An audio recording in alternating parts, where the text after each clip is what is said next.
Васіль Быкаў. Аблава. Раздзел 1. Чалавек на імшарыне. Прырэчная лугавая імшарына з раскіданымі па ёй бухматымі кубкамі лазніку ды грыўкамі з рудзелага бярэзніку дружна зелянела позняю восеньскай атавай. У доле скрозь было мокра, няўходна, мох часам асядаў пад нагамі і тады з-пад яго цвіркала мутная жыжа. Але мох дужа не правальваўся. Дрыгвы тут не было. Гэта цяпер, увосень, імшарына набрыняла вадой і стала падобнаю на балота, а ўлетку, у пару сенакосу, дык тут скрозь было суха, вольна хадзілі касцы, бабы і нават ездзілі на брыках, калі звозілі сена. Дзе-нідзе ў доле яшчэ і цяпер, налітыя чорнай вадой, блішчэлі сляды конскіх ног. Пасля дажджоў прырэчнае балота шырока развілося, заліло імшарыну, якая, бы цеста на дражжах, пачала пухнуць мяккім вільготным мохам. Скураныя пасталы на нагах у чалавека даўно раскіслі ад балотнай вады, анучы наскрозь змакрэлі, але чалавек не заўважаў таго, і між кустоўя упарта імкнуўся кудысьці. Наўкола стаяла цішыня, нідзе не было нікога. Людзі завіхаліся на палетках, выбіралі бульбу. Нашто цяпер каму гэтая дальняя прырэчная імшарына? Чалавек, мабыць, ведаў тое і ўсё ж адчуваў сябе неспакойна, нават трывожна. Хада яго была такая насцярожаная, што здавалася, варта недзе каркнуць вароне, як ён здрыганецца і абамрэ на месцы.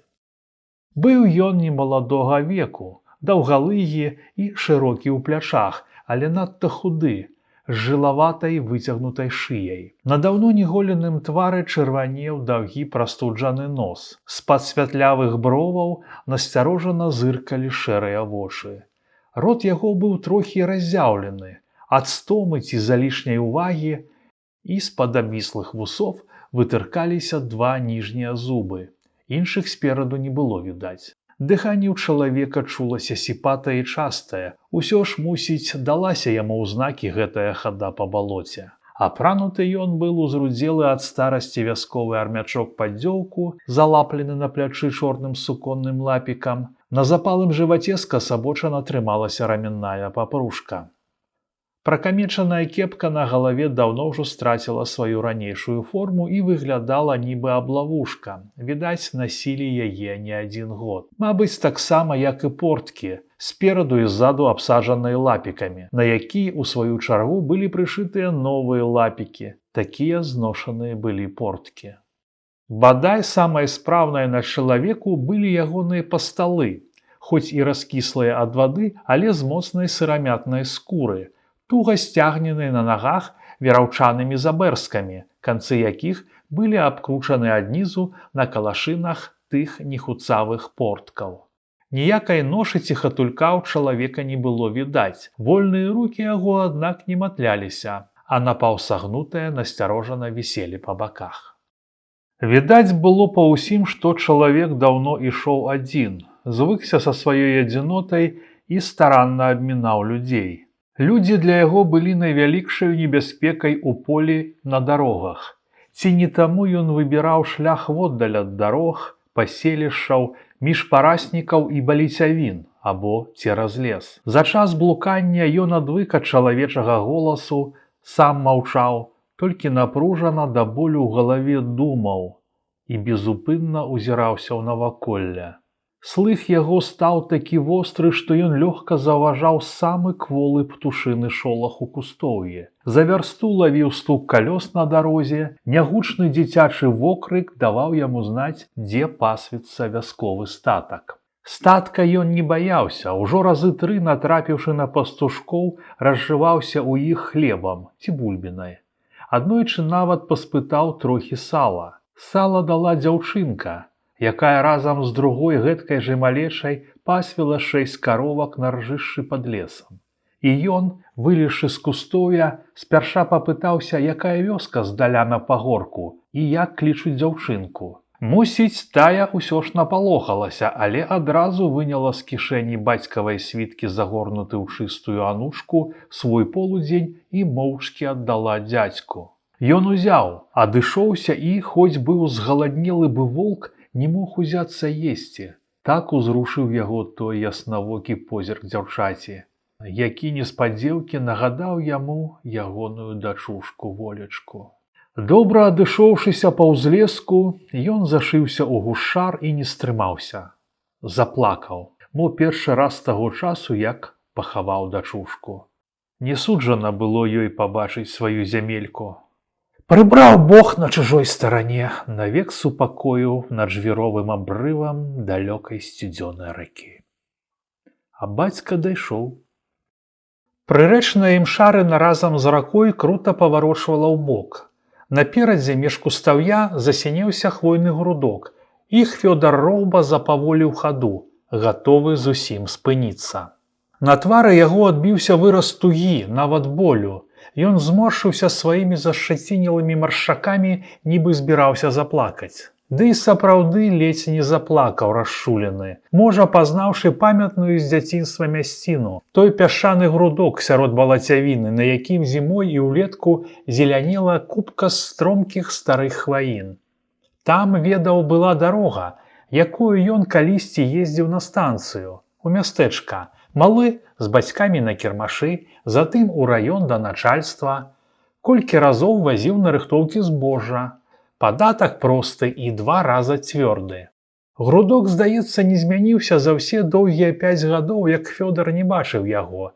Хвойкі нібы папрыгажэлі нават і бухмата зелянелі зводдаль, быццам слалі яму прывітанне з таго даўняга самотнага дня, як ён апошні раз глядзеў на іх з воза па дарозе на станцыю. Вельмі яму хацелася падысці да грудка, каб хоць зірнуць на знаёмыя мядзяныя камлі хвой, сухі жвірысты дол, ды ён не пайшоў. Блізка было і жадана, але наперадзе, мусіць, чакалі яго і яшчэ болей родныя мясціны, а там за грудком на дарозе маглі паявіцца людзі, свае знаёмыя, дзеравенцы. Але сустрэчы са сваімі і знаёмымі ён баяўся болей за ўсё. Божа літасцівы, чаму я такі нешчаслівы? Звыкла падумалася Фёдару, як думалася бадай штодня ўсе 5 гадоў ягоных пакут. Жывуць людзі, спакойна ходзяць па гэтай зямельцы, і, мусіць, ніхто не ведае, як без яе. А ён калісьці гвалтам адарваны ад яе, здаецца, здзічэў нутром ад самоты па ёй, спарахнеў розумам. Двойчы за апошні год ён уцякаў. Па-дурному, без падрыхтоўкі і аніякага шансу, дзе ж было дапяцца да ўдачы. Але воці не пашэнціла ўсё ж, калі ўжо зніклі ўсе спадзяванкі. Здаецца, і напраўду хутка ён убачыць свой родны кут, сваё поле, стрэхі маленечкай падлеснай вёскі нядолішча з яе малаўрадлівымі палеткамі, балоцістым выганам і параснікамі, дзе мінулі яго маладыя гады, дзе будучыня колісь паклікала яго да незабыўнага зманлівага шчасця. Няўжо цяпер яму надарыцца такое? Ад таго грудка па дарозе заставалася 3 вярсты да канчатковай мэты яго падарожжа. Няўжо яна спраўдзіцца? Каб не ісці па дарозе і размінуцца з грудком, трэба было неяк праскочыць па вузенькай голай лагчынцы з ручаём, перайсці па той бок дарогі, бо на гэтым пачыналася балота, па якім ён, мабыць, не пройдзе. Тут ужо ён наскрозь усё ведаў, не трэба было пытацца. Ён і раней ні пра што не пытаўся, хіба дзе ў пастушкоў, аднойчы ў бабкі, што з кійком у руках брыла па дарозе ў поле, і ніколі ў мужчын ці маладых хлопцаў, дзевак, якія хутка маглі яго затрымаць, здаць у міліцыю. На маладых надзеі не было ніякай. Тыя цяпер спрэс-камсамольцы, выхаваныя ў нянавісці, падазрэнні да кожнага чужога, незнаёмага, а да такога знаёмага, як ён, тым болей. Дарогу ён перабег удала, паблізу нікога не было відаць, і, трохі захінуўшыся за кустамі алешніку, даклыпаў да большага лесу. То быў край вялікага казённага лесу, у якім некалі выдзялялі дрэвы сялянам на пабудову. Ён і сам пілаваў тут на хату, як будаваўся пасля вайны на сваім толькі што прыдбаным надзеле, які тады наразаў яму сельсавет, 12 дзесяцін па 2 дзесяціны на душу. А было ў яго тады 6 душ. Ён, жонкай Ганнай, 2 старых, сынок Мікалай ды малая дачушка Волечка, якая ў той год нарадзілася. І ён, пагарджаны парабак, патомны беззямелец, стал уладаром гэткага багацця зямлі з былога панскага прасцягу пад лесам. Помніў, душа яго спявала ад шчасця. Белы свет здаваўся нескончана зіхоткім раем. Пабудаваў хату, гумно, хляўкі, зажылі. Недзе тут у лесе, між негустых таўшчэзных хваін, павінна была трапіцца яму старая дарожка. Але ён не стаў шукаць яе, пайшоў наўпрост. Стомлены, згаладнелы, з настылымі мокрымі нагамі, ён не мог адолець у сябе трывожнага неспакою і міжволі імкнуўся наперад, каб толькі хутчэй. Часам нават забываўся на асцярогу і шыбаваў наўпрост праз хмызняк і кустоўя, хрускаючы апалым сучом. Перайшоў беразнячок пад лесак і выбраўся на амаль чысты і голы расцяроб дзялянку. Дзесьці паблізу была і ягоная дзялянка, дзе ён са шваграм Тамашом пілаваў узімку бярвення. Падлетак Міколка памагаў тады абсякаць сучо. Дзе цяпер той Тамаш? Усё ж ён трохі прабег па зарослай травой лесавой дарожцы. Ісці спакойна ўжо не ставала сілы. Усё ў ім імкнулася наперад, туды, дзе на ўзлеску павінна было паказацца поле і ягоная асірацелая без гаспадара сядзіба. Канешне, не пустуе, хтось там жыве, а няшчасны гаспадар, здаецца, траціў развагу ад нецярпення. Узрушэнне калаціла яго нервовай дрыжакай, так хацелася яму згледзець хутчэй дранкавы дах з чырвоным комінам, саламяныя стрэхі хляўкоў, гародчык пад вокнамі, некалі поўны вяргіняў, яблынькі ў садку панад сажалкай. Як садзіў ды прышэпліваў, былі яшчэ малыя, са жменькай лісточкаў у сучшы. А цяпер, мабыць, ужо стаяць з яблыкамі. Не дзіва, мінула столькі гадоў. Ён выбраўся на ўзлесак ля старой знаёмай з дзяцінства раскарэкі грушыны, травяны дол, пад якой быў спрэс абсыпаны свежымі і ўжо гнілаватымі грушамі. Безліч іх жаўцела ў пажухлай лістоце. Адсюль ужо добра відаць быў вялізны прасцяг узаранага назябліва поля. Хведар марудна клыпаў па ўзлеску, усё пазіраючы ўніз, да ручая, дзе ляжаў ягоны сіроцкі надзел. За ім віднеліся ўдалечы крайнія хаты нядолішча, стрэхі хляўкоў, садкі і платы ля гародаў. На крайнім агародным шнурку, сагнуўшыся, порхалася жанчына ў чырвонай хусціне. Мусіць, нехта з антосевых баб выбіраў бульбу. Але дзе ж ягоная сядзіба? Дзе хаты і будынкі? На раўнінным, трохі пакатым пляцы надзелу з слабенькай восеньскай рунню гойдалася на ветры некалькі велікаватых ужо дрэў садка. Ніводнай жа будыніны не было побач. Скрозь ляжаў прасцяг голага поля, ад лесу аж да самай сажалкі ўнізе. Хвёдар яшчэ ішоў, нязграбна шоргаючы па сталамі ў сухім быльнягу ля ўзлеску, але сілы яго ўсё марнелі, крок рабіўся ўсё цяжэйшы. І ён стаў.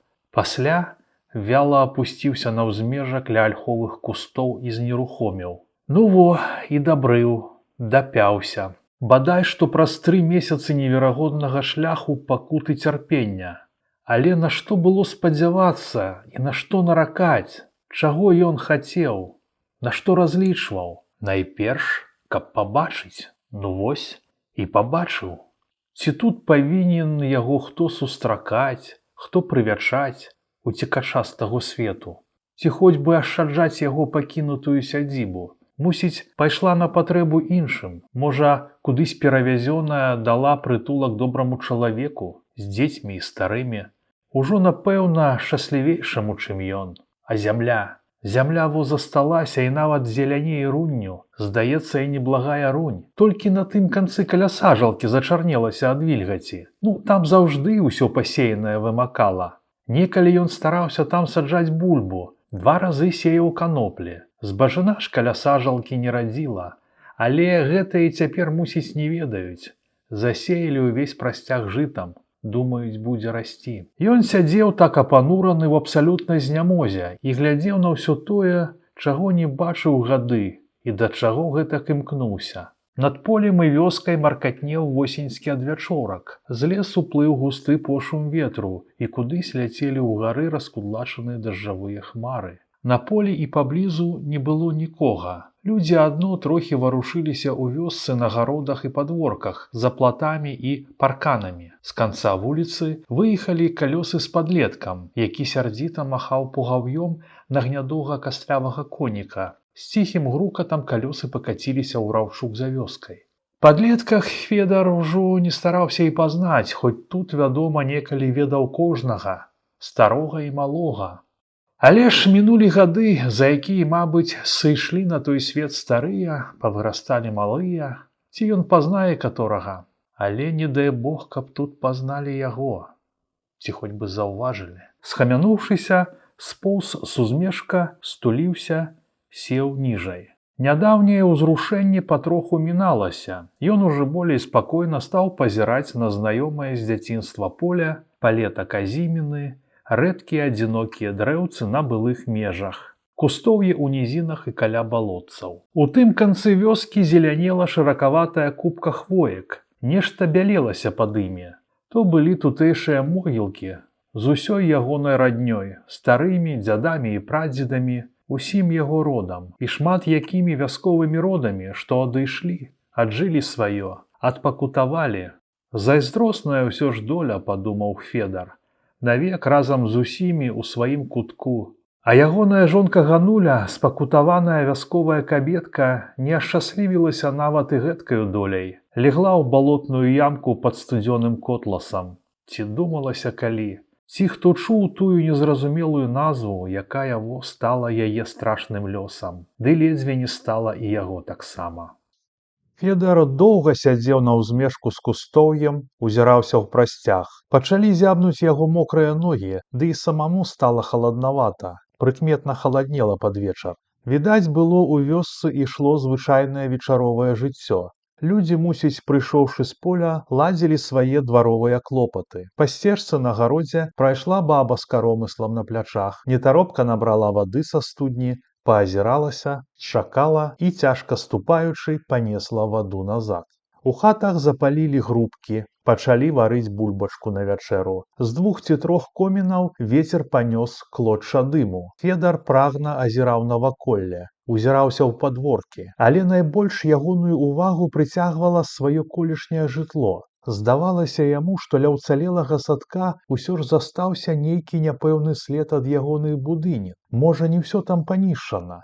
Адгэтуль, відаць, быў густы зараснік быльнягу, нешта грувасцілася там, на месцы падмурка ці што, і ён думаў, што трэба ўсё ж такі дабрысці туды, паглядзець, хоць бы памацаць зямельку, якая некалі абяцала яму столькі радасці, а дала адно гора. Але было яшчэ відна, трэба было чакаць, і ён цярпліва чакаў. Як хаты ў вёсцы трохі завалакло вечаровым сутоннем і ўжо мала што ў полі можна было згледзець, устаў. Хістаючыся, пабрыў наўкось па азіміне, да ледзі прыкметнай у ветраной шэрані купкі садовых дрэўцаў. Як ён і здагадваўся, котлішча не было заарана. Някратаным застаўся падворак. Ацалелі падмуроўка ад хаты і вуглавыя камяні ад свірна. Камяні былі аграмадныя, асабліва адзін, што паклалі пад ніжні вугал будыніны. Іх прывалаклі з гараняў. Яшчэ тады яму памагаў швагер Тамаш, і яны ўдвух ледзьве ўскацілі на калёсы гэты камень, які і цяпер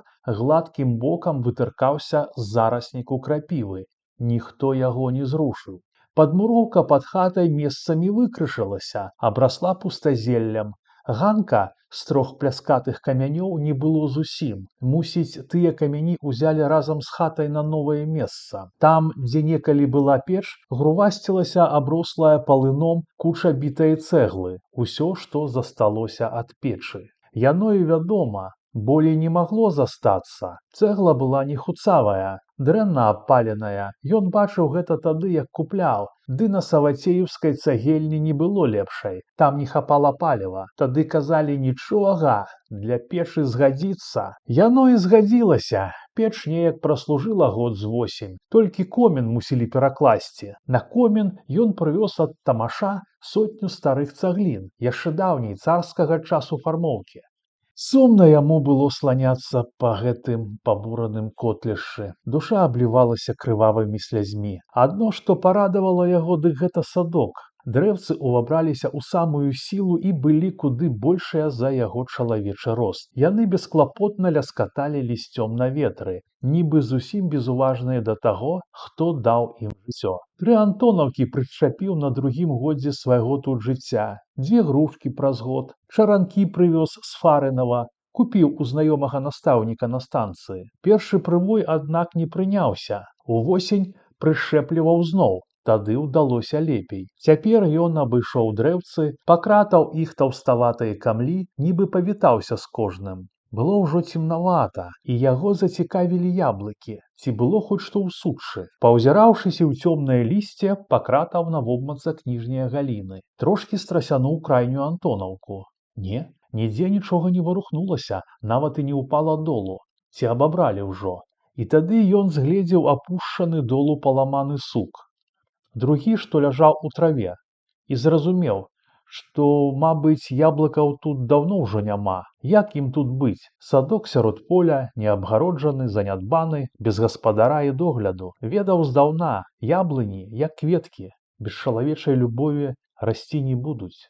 Федар абышоў і іншыя мясціны котлішча. Там, дзе быў калодзеж, зеўрала аброслая быльнягом яміна. Ад зруба ці калаўрота не засталося і знаку. На дрывотні ў голым доле трохі прыкметны былі зляжалыя трэскі, але дроў тут не відаць было ні палена. Пастаяў, узлезшы на кучу бітае цэглы сярод быльнягу, успомніў, як некалі грэўся на печы, прыехаўшы ўзімку з лесу ці з дарогі, як тут спалі старыя ды жонка, Гануля таксама. Але бядотная яго Ганулька, можа, меней за ўсіх тут грэлася, болей тупала перад чалеснікам, кожнага рання гатуючы харч на немалую сямейку, чыгуны бульбашкі для жывёлы.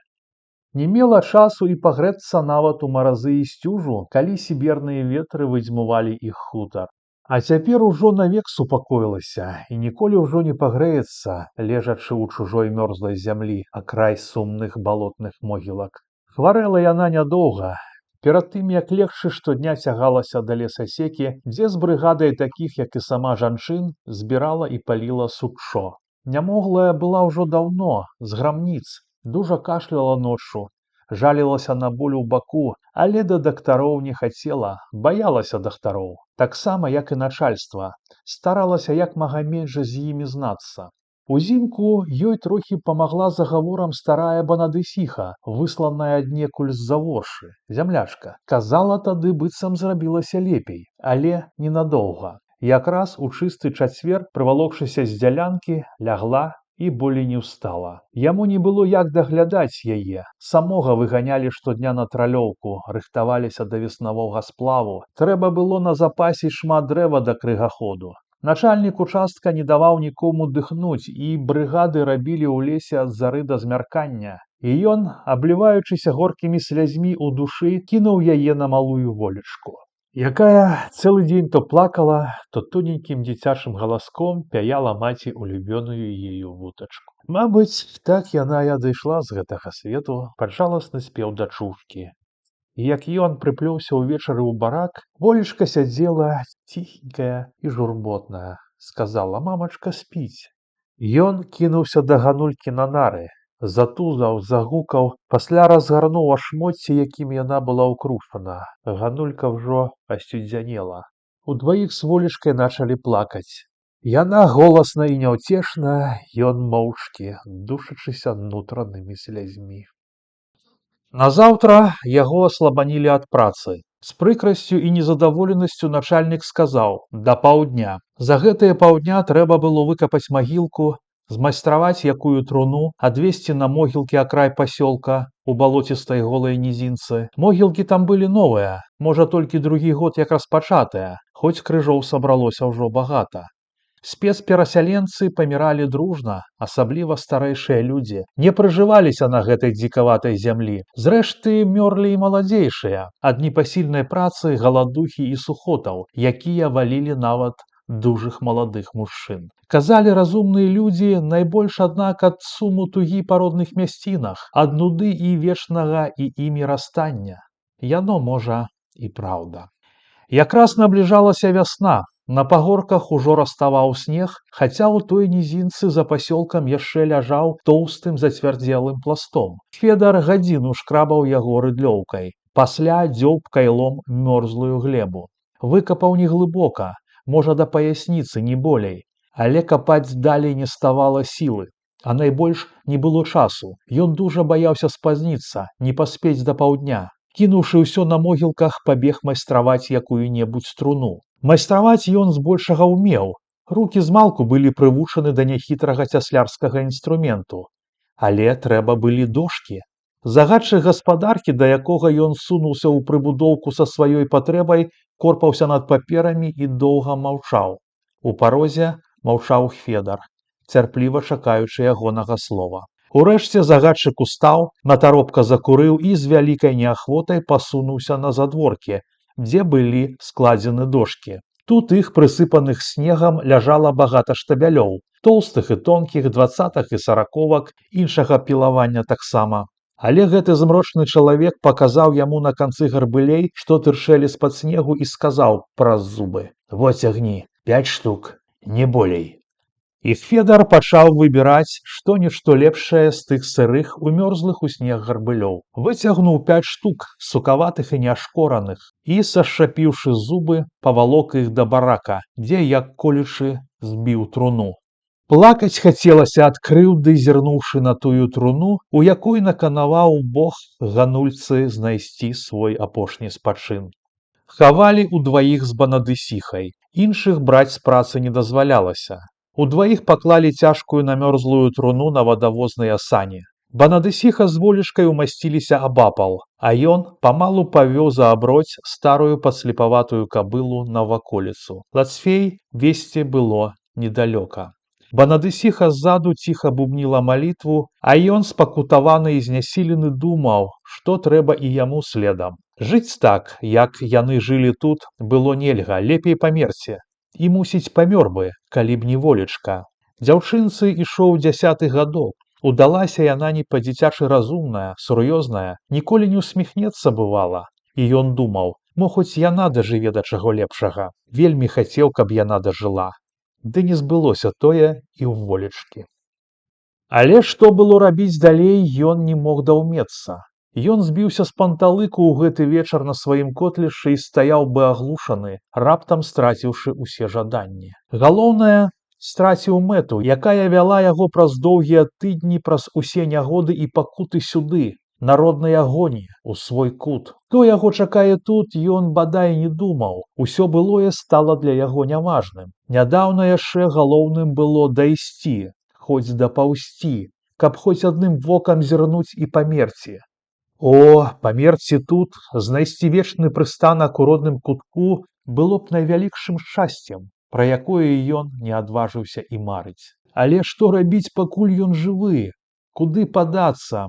Пайсці да каго ў вёску ён не меў права, каб не наклікаць на людзей бяды, ды і сябе не выдаць міліцыі. Пакуль яго ніхто з вёскі не згледзеў, ён мог разлічваць на нейкую тут волю, якая адна яго і натхняла, давала жыць. А калі ўбачаць, пазнаюць, мусіць, тады ўсё і скончыцца. Тады зноў тое, што горш за пагібель. Тады ўжо хай смерць. Але цяпер ужо ў сваім кутку. Ужо да смерці яго адгэтуль не вытураць. Тым часам зусім сцямнелася, ушаўся настырны вецер. І Федар стаў зябнуць, ажно скаланацца ад сцюжы. Дзе было затуліцца ад ветру? Хоць бы пакінулі якую пуньку, паветку, хоць бы сабачую будку, дзе жыў іхні лабацік, ласкавы малады сабачка, прыдбаны на хутар незадоўга да іх высылкі. Дык не пакінулі нічога, спрэст пустка і разарэння. Але і ісці яму адгэтуль не было куды, і ён і не ішоў. Доўга непрыкаянна тупаў сюды-туды ў быльніку, азіраў цёмныя зараснікі дзядоўніку і крапівы. Узлез на печышча, пастаяў і сеў, бо стаяць ужо не ставала моцы, балелі ногі. Сядзеў, думаў пра былыя гады і былыя клопаты, пра дурныя неспраўджаныя надзеі, пра жонку Ганульку, як закладвалі зруб хаты, пад чырвоны вугал паклалі царскі рубель і повязь, яе і яго матузы, на багацця, і каб жылі добра, не сварыліся і не разлучаліся. Яны і не разлучыліся да самай яе смерці. Добрая была жанчына, і працавітая, і зважлівая. Федар не памятаў нават, ці пасварыліся калі. А шчасця было так мала, але ці па іхняй віне.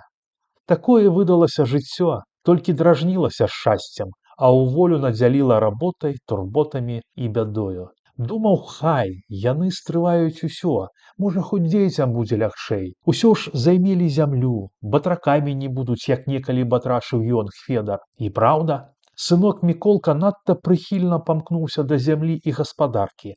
Рана пачаў рабіць пляшо ў плячо з бацькам. Ажно люба было глядзець, як ён гнаў баразну новенькім сінім плугам, ці на касьбе ішоў у раздзе дарослых мужчын.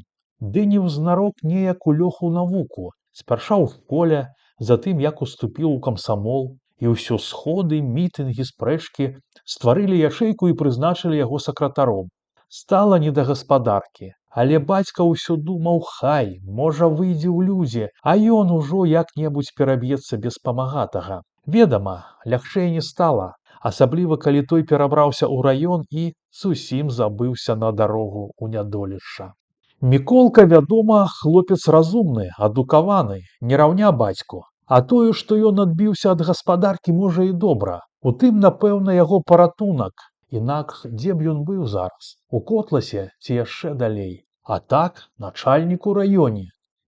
Нікому Федар не пісаў з высылкі, а швагру Тамашу неяк паслаў ліст, яшчэ як была жывая Ганулька, і праз паўгода атрымаў адказ. Той не пісаў, як жыве, ні слова пра парадкі ў раёне, усё больш пра здароўе і ў канцы паведаміў, можа, самую прыемную навіну, што Міколка вярнуўся з чырвонай арміі і цяпер вялікі начальнік у раёне. Ганулька, можа, першы раз за гады шчасліва заўсміхалася, волечка запляскала ў ладкі, а ён нахмурыўся, радуючыся і заклапочаны адначасна. Жартачкі, сын раскулачанага, начальнік. А калі даведаюцца?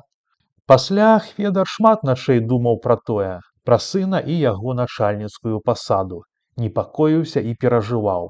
І ўсё стаяла ў думках, што сказаў Сталін. Сын за бацьку не адказвае. Гэтыя словы ён чытаў у газеце, шмат разоў чуў ад людзей. Мусіць, і сапраўды так. Калі Міколку паставілі ў раёне начальнікам, дык мусіць жа ведалі, дзе бацька і маці, і з якой сям'і ён паходзіць. А можа, даўмеліся ўрэшце, што раскулачылі няправільна, незаслужана. Таму і сын ні пры чым. Тым болей, што той даўно не жыў пры бацькавай гаспадарцы, рабіў у райкоме, затым служыў у чырвонай арміі, нават быў камандзірам. І ўсё роўна Фёдар не пісаў сыну. Не мог у сабе адолець чагосьці, страху ці асцярогі, хоць і дужа прасіла жонка, аж заплакала аднойчы.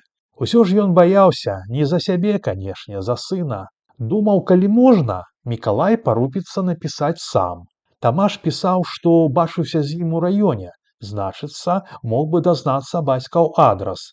А калі не піша, дык, значыць... І ўсё ж ён не хацеў думаць благое, ён спадзяваўся. І тады, як задумаў гэтыя ўцёкі, і яшчэ раней да ўцёкаў, і ў жахлівай дарозе на плытах, чыгуначных платформаў сярод штабелёў бярвення, у доўгім бадзянні па лясах і прасёлках, удзень і ўначы ён думаў, вагаўся і так нічога і не ўдумаў. Ён не ведаў, як паставіцца яму да сына, а галоўнае, як сын паставіцца да яго. Праўда, калі вялікі начальнік, дык, мабыць, што-нішто можа. Начальніку многае дазваляецца, бывае, простаму чалавеку няможна, а начальству не забаронена. Гэта ўжо Федар ведаў, нагледзеўся і за царскім часам, і ў войску, і пры новай уладзе таксама. Наўкола ўжо добра ўсталявалася восеньская ноч. Зводдаль прыціхла вёска, зусім патануўшы ў змроку. Спярша недзе бліскала пара агеньчыкаў у тым канцы вуліцы, ды згаслі і агеньчыкі. Іх Федар устаў. Ён раптам наважыўся прайсці па начной вуліцы, зірнуць на знаёмыя хаты, клёны ля калгаснай канторы, дзе некалі стаяла шырокая арка з выцвілым лозунгам цераз дарогу. Тут спрэч жылі знаёмыя людзі. Старыя і маладзейшыя, працавітыя і не вельмі, добрыя, злыя, абыякавыя, яго колішнія аднавяскоўцы. Ён нікога не бачыў з іх ад таго сакавіцкага ранку, як выехаў на калёсах сядзібы, і ўсё азіраўся аж да раўка, калі ўжо нічога не стала відаць. І на яго пазіралі і плакалі некаторыя, болей бабы, пастаўшы пад старай пахілай вярбінай ля саўчыкавай хаты. Даўняй дарожкі ад сядзібы да вуліцы, здаецца, ўжо не было, зарасла травой. Але пад нагамі намацвалася нейкая сцежачка, і ён пайшоў па ёй, каля сажалкі. Сцежка вывела яго на дарогу. У звыклым колішнім месцы гразкаватай дарогі ён сышоў у раўчук з грукатлівым мастком. Як і 5 і 10 гадоў назад, той ледзьве трымаўся ад старасці і, бывала, дужа грукацеў пад коламі калёсаў і брык. Пахілая вербіна быццам усохла нават, але ўсё хілілася над дарогай, і за ёй чарнелася ў змроку старая Саўчыкава хата. Але ці жыў там Саўчык, Фёдар не ведаў. За ўсе 5 гадоў ягонага котлаўскага жыцця яму ніхто не пісаў з гэтай вёскі, ды і ён не пісаў нікому. Нічога ні пра кога не ведаў. Злёг сам Саўчыкам некалі вучыліся ў адным класе царкоўна-прыхадской школы. Пасля прызваліся разам на вайсковую службу. Быў ён спакойны, зважлівы мужчына, бедны і гаротны, як і ўсе тут. Меў 5 дзяцей і ўсе дзяўчынкі. Дзе ён цяпер? Ці жывы хоць? Вуліца ляжала па-начному чорная і пустая, мяккая пасярэдзіне ад ператаптанага каров'ямі капытамі долу. Парослая ля парканоў сакоўнай бухматаю муравой. Федар абмінуў кучу бярвення ля аўдоццінага падворка. Ці не думае будавацца ўдавіца?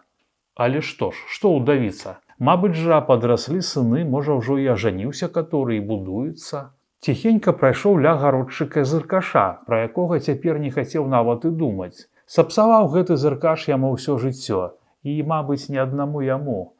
Быў чалавек зайздрослівы і нядобры. Колісь напісаў скаргу на яго за малатарню, з якой усё і пачалося. Калі б не тая яго заява, можа б, усё і абышлося. Іх Федар не туляўся б цяпер паначы, як злодзей, жыў бы разам з усімі і не спазнаў бы тых пякучых няшчасцяў, якіх шодра адмераў яму ягоны халерны лёс. Затым ён спыніўся і пастаяў крыху, прыслухоўваючыся, ці не падасць дзе голас сабака. Але сабакі пакуль што маўчалі, ці іх зусім не было ў вёсцы. Іх не было і раней, успомніў Федар, хіба што на хутарах у мястэчку. Вяскоўцы ж па сваёй беднасці лічылі за лепшае карміць лішняга свінёнка, чым трымаць сабаку. Мабыць, і цяпер так. Не забагацелі яго вяскоўцы. За рэдкім вішаннікам ля садка ўрасла ў зямлю нехуцавая будыніна з голымі рабрынамі крокваў, зусім без страхі.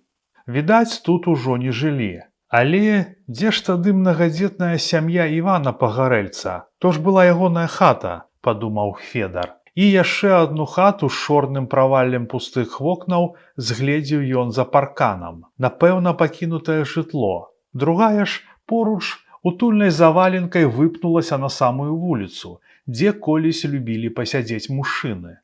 Але цяпер пад яе скасабочанай сцяной пахіла тырчэў рад колляў падпорак, каб не ўпала.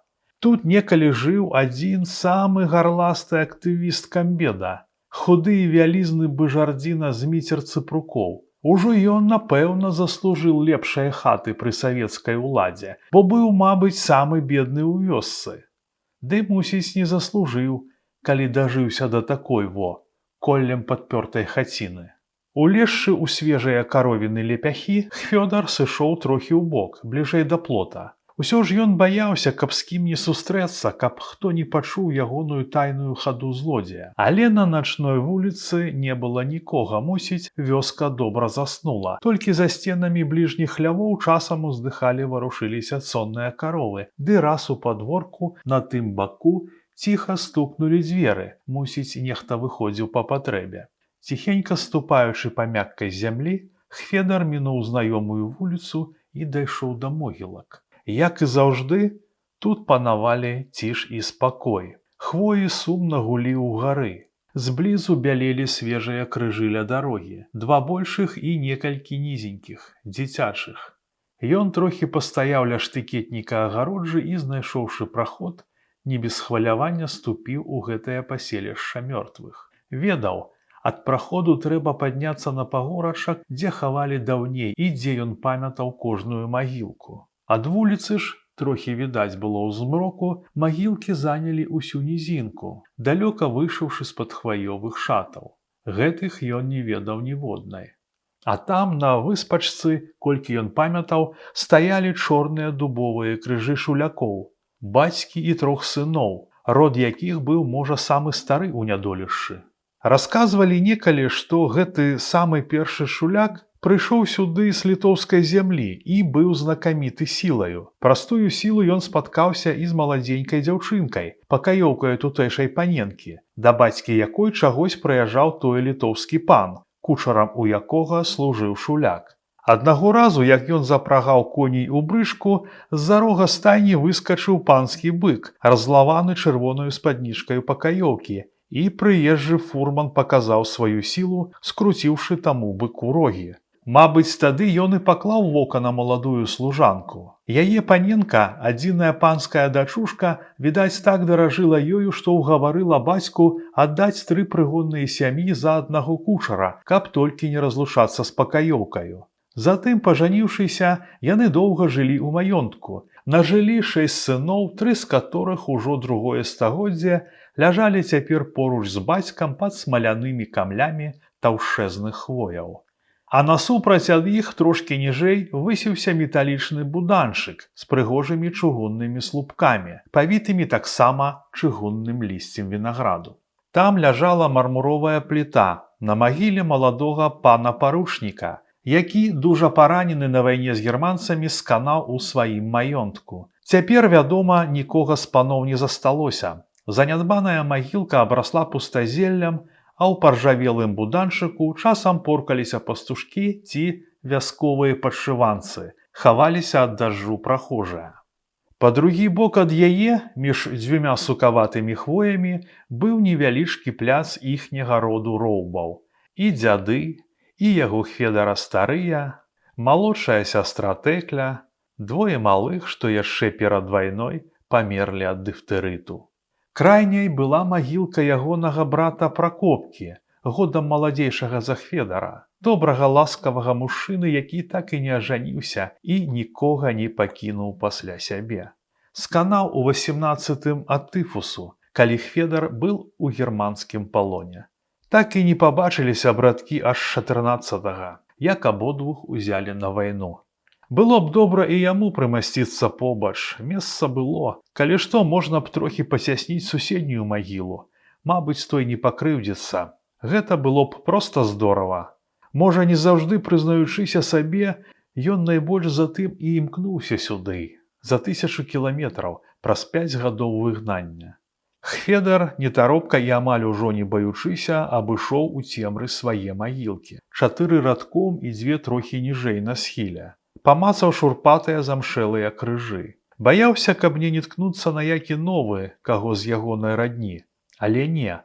У гэтай мясціне новых магіл быццам не было зусім. Хаця, канешне, маглі быць і далей, дзе ў якім іншым месцы. Цяпер не тое, што раней. Хавалі дзе хочаш і ў чужой зямлі, як ягоную ганульку, ці волечку. Каторы ўжо раз ён адчуў горкі дакор сабе, што так неахайна пахаваў дачушку. Ні абгародкі не зрабіў, ні нават крыжа. Не было з чаго, і надта спяшаўся. Яго маглі чакаць плытагоны, і ён вёрст 5 берагам ракі даганяў плыты. Ён пасядзеў на чыёйсьці старой, без крыжа, добра, аднак абкладзенай камянямі магіле. Слухаў шэпт старасвецкіх хваін угары, думаў. Дужа дапякала шматдзённая застарэлая ўжо стома. Каб не даць сябе ўпасці ад знямогі, трэба было ўстаць і ісці. Але куды? У хату да каго не папросішся, тут жа заставацца не было як. На золку яго адразу ўбачаць. Значыць, зноў у лес. Лес заўжды з міласэрнай гатоўнасцю прымаў яго, не тое што людзі. Тым болей знаёмы ад маленства вялікі казённы лес. Ужо ён дапаможа цяпер бяздомнаму чалавеку. Раздзел 2. Ноч і спакой.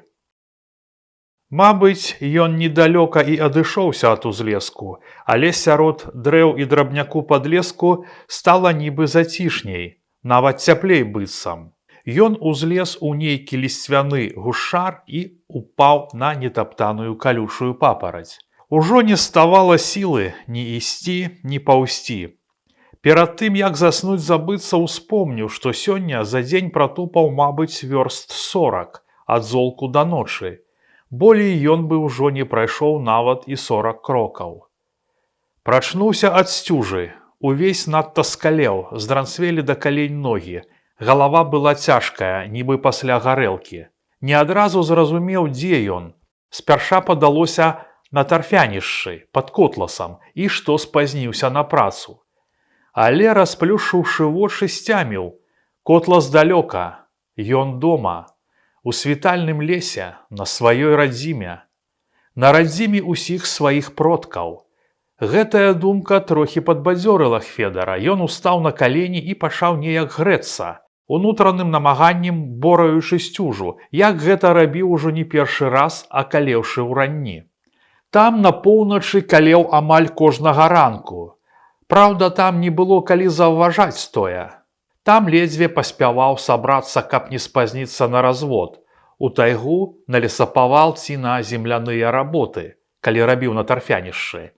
Там былі строгія нарадчыкі, крыклівыя брыгадзіры, не дай Бог было прыпазніцца, заставаўся галодны на ўвесь дзень, а то яшчэ быў і пабіты. Цела памалу грэлася, а ногі па-ранейшаму як былі акалелыя, так і засталіся. Але ногі, напэўна, сагрэюцца на хадзе. Трэба некуды ісці, тут яму сядзець не выпадала. Тут было зусім блізка да вёскі. Мабыць, у лес прыгоняць пасвіцца статак, могуць заўважыць. Так, статак тут добра вытаптаў дол, падумал Хведар, згледзеўшы сляды каров'іх капытоў. А неўзабаве пачуў і галасы. Мабыць, на ржышы пад лесам гукалі пастухі. Каб не трапіць каму на вочы, ён ускочыў і ціха падаўся кустоўем. Памалу рабілася цяплей, у лесе ввогуле было зацішна. За пажаўцелымі верхавінамі бяроз між бухматых лапаў ялін праглядвала хмарнае неба, і скрозь плыў то цішэй, то мацней нудны лесавы шум. Дужа хацелася есці, даўно ўжо надаедна пуста бурчэла ў жываце. Яно і не дзіва. За ўчорашні дзень у роце не было ні крошкі. Ён не меў часу паклапаціцца пра тое. Так імкнуўся да роднага кута. Апошнюю скарынку хлеба, здабытую ў прахожай бабкі, жаваў пазаўчора. Бульбянага палетка на поплаве, вядома, не напаткаў. Мусіў увесь дзень пасціцца. Учора, аднак, неяк трываў. Можа, ад хвалявання перад хуткім спатканнем не адчуваў і голаду. Але сёння з самага рання проста не меў сілы трываць. Толькі што тут і дзе можна здабыць з'есці? Да пастухоў не падыдзеш, пастухі могуць пазнаць, на дарогу не паткнешся таксама, можа трапіцца знаёмы, тады ўсё прапала. З незнаёмымі было лягчэй. На выпадак сустрэчы з кім меў даведку, быццам ён Зайцаў Андрэй Фаміч, ураджэнец Смаленскай вобласці і працуе на Тасьмінскам дрэваапрацоўчым камбінаце, рознарабочым. Канешне, Смаленская вобласць зусім не ў гэтым баку. І дзе той тасьмінскі дак не ведаў і сам Хведар. Даведка, вядома, няблага гадзілася дзе-небудзь у коме і не дужа за 1000 вёрст ад яе. Але што было рабіць Хведару? Іншай паперыны ён не меў. А гэтая яму ўсё ж памагла 2 разы, і то добра. Ціха, быццам крадком, ступаючы па апалым шархоткім лісці ў кустоўі, ён прайшоў наўкось да ўзлеску ля вёскі. Учора ён бачыў там старую грушыну, пад якой было чым пажывіцца. Але тады яму было не да ежы.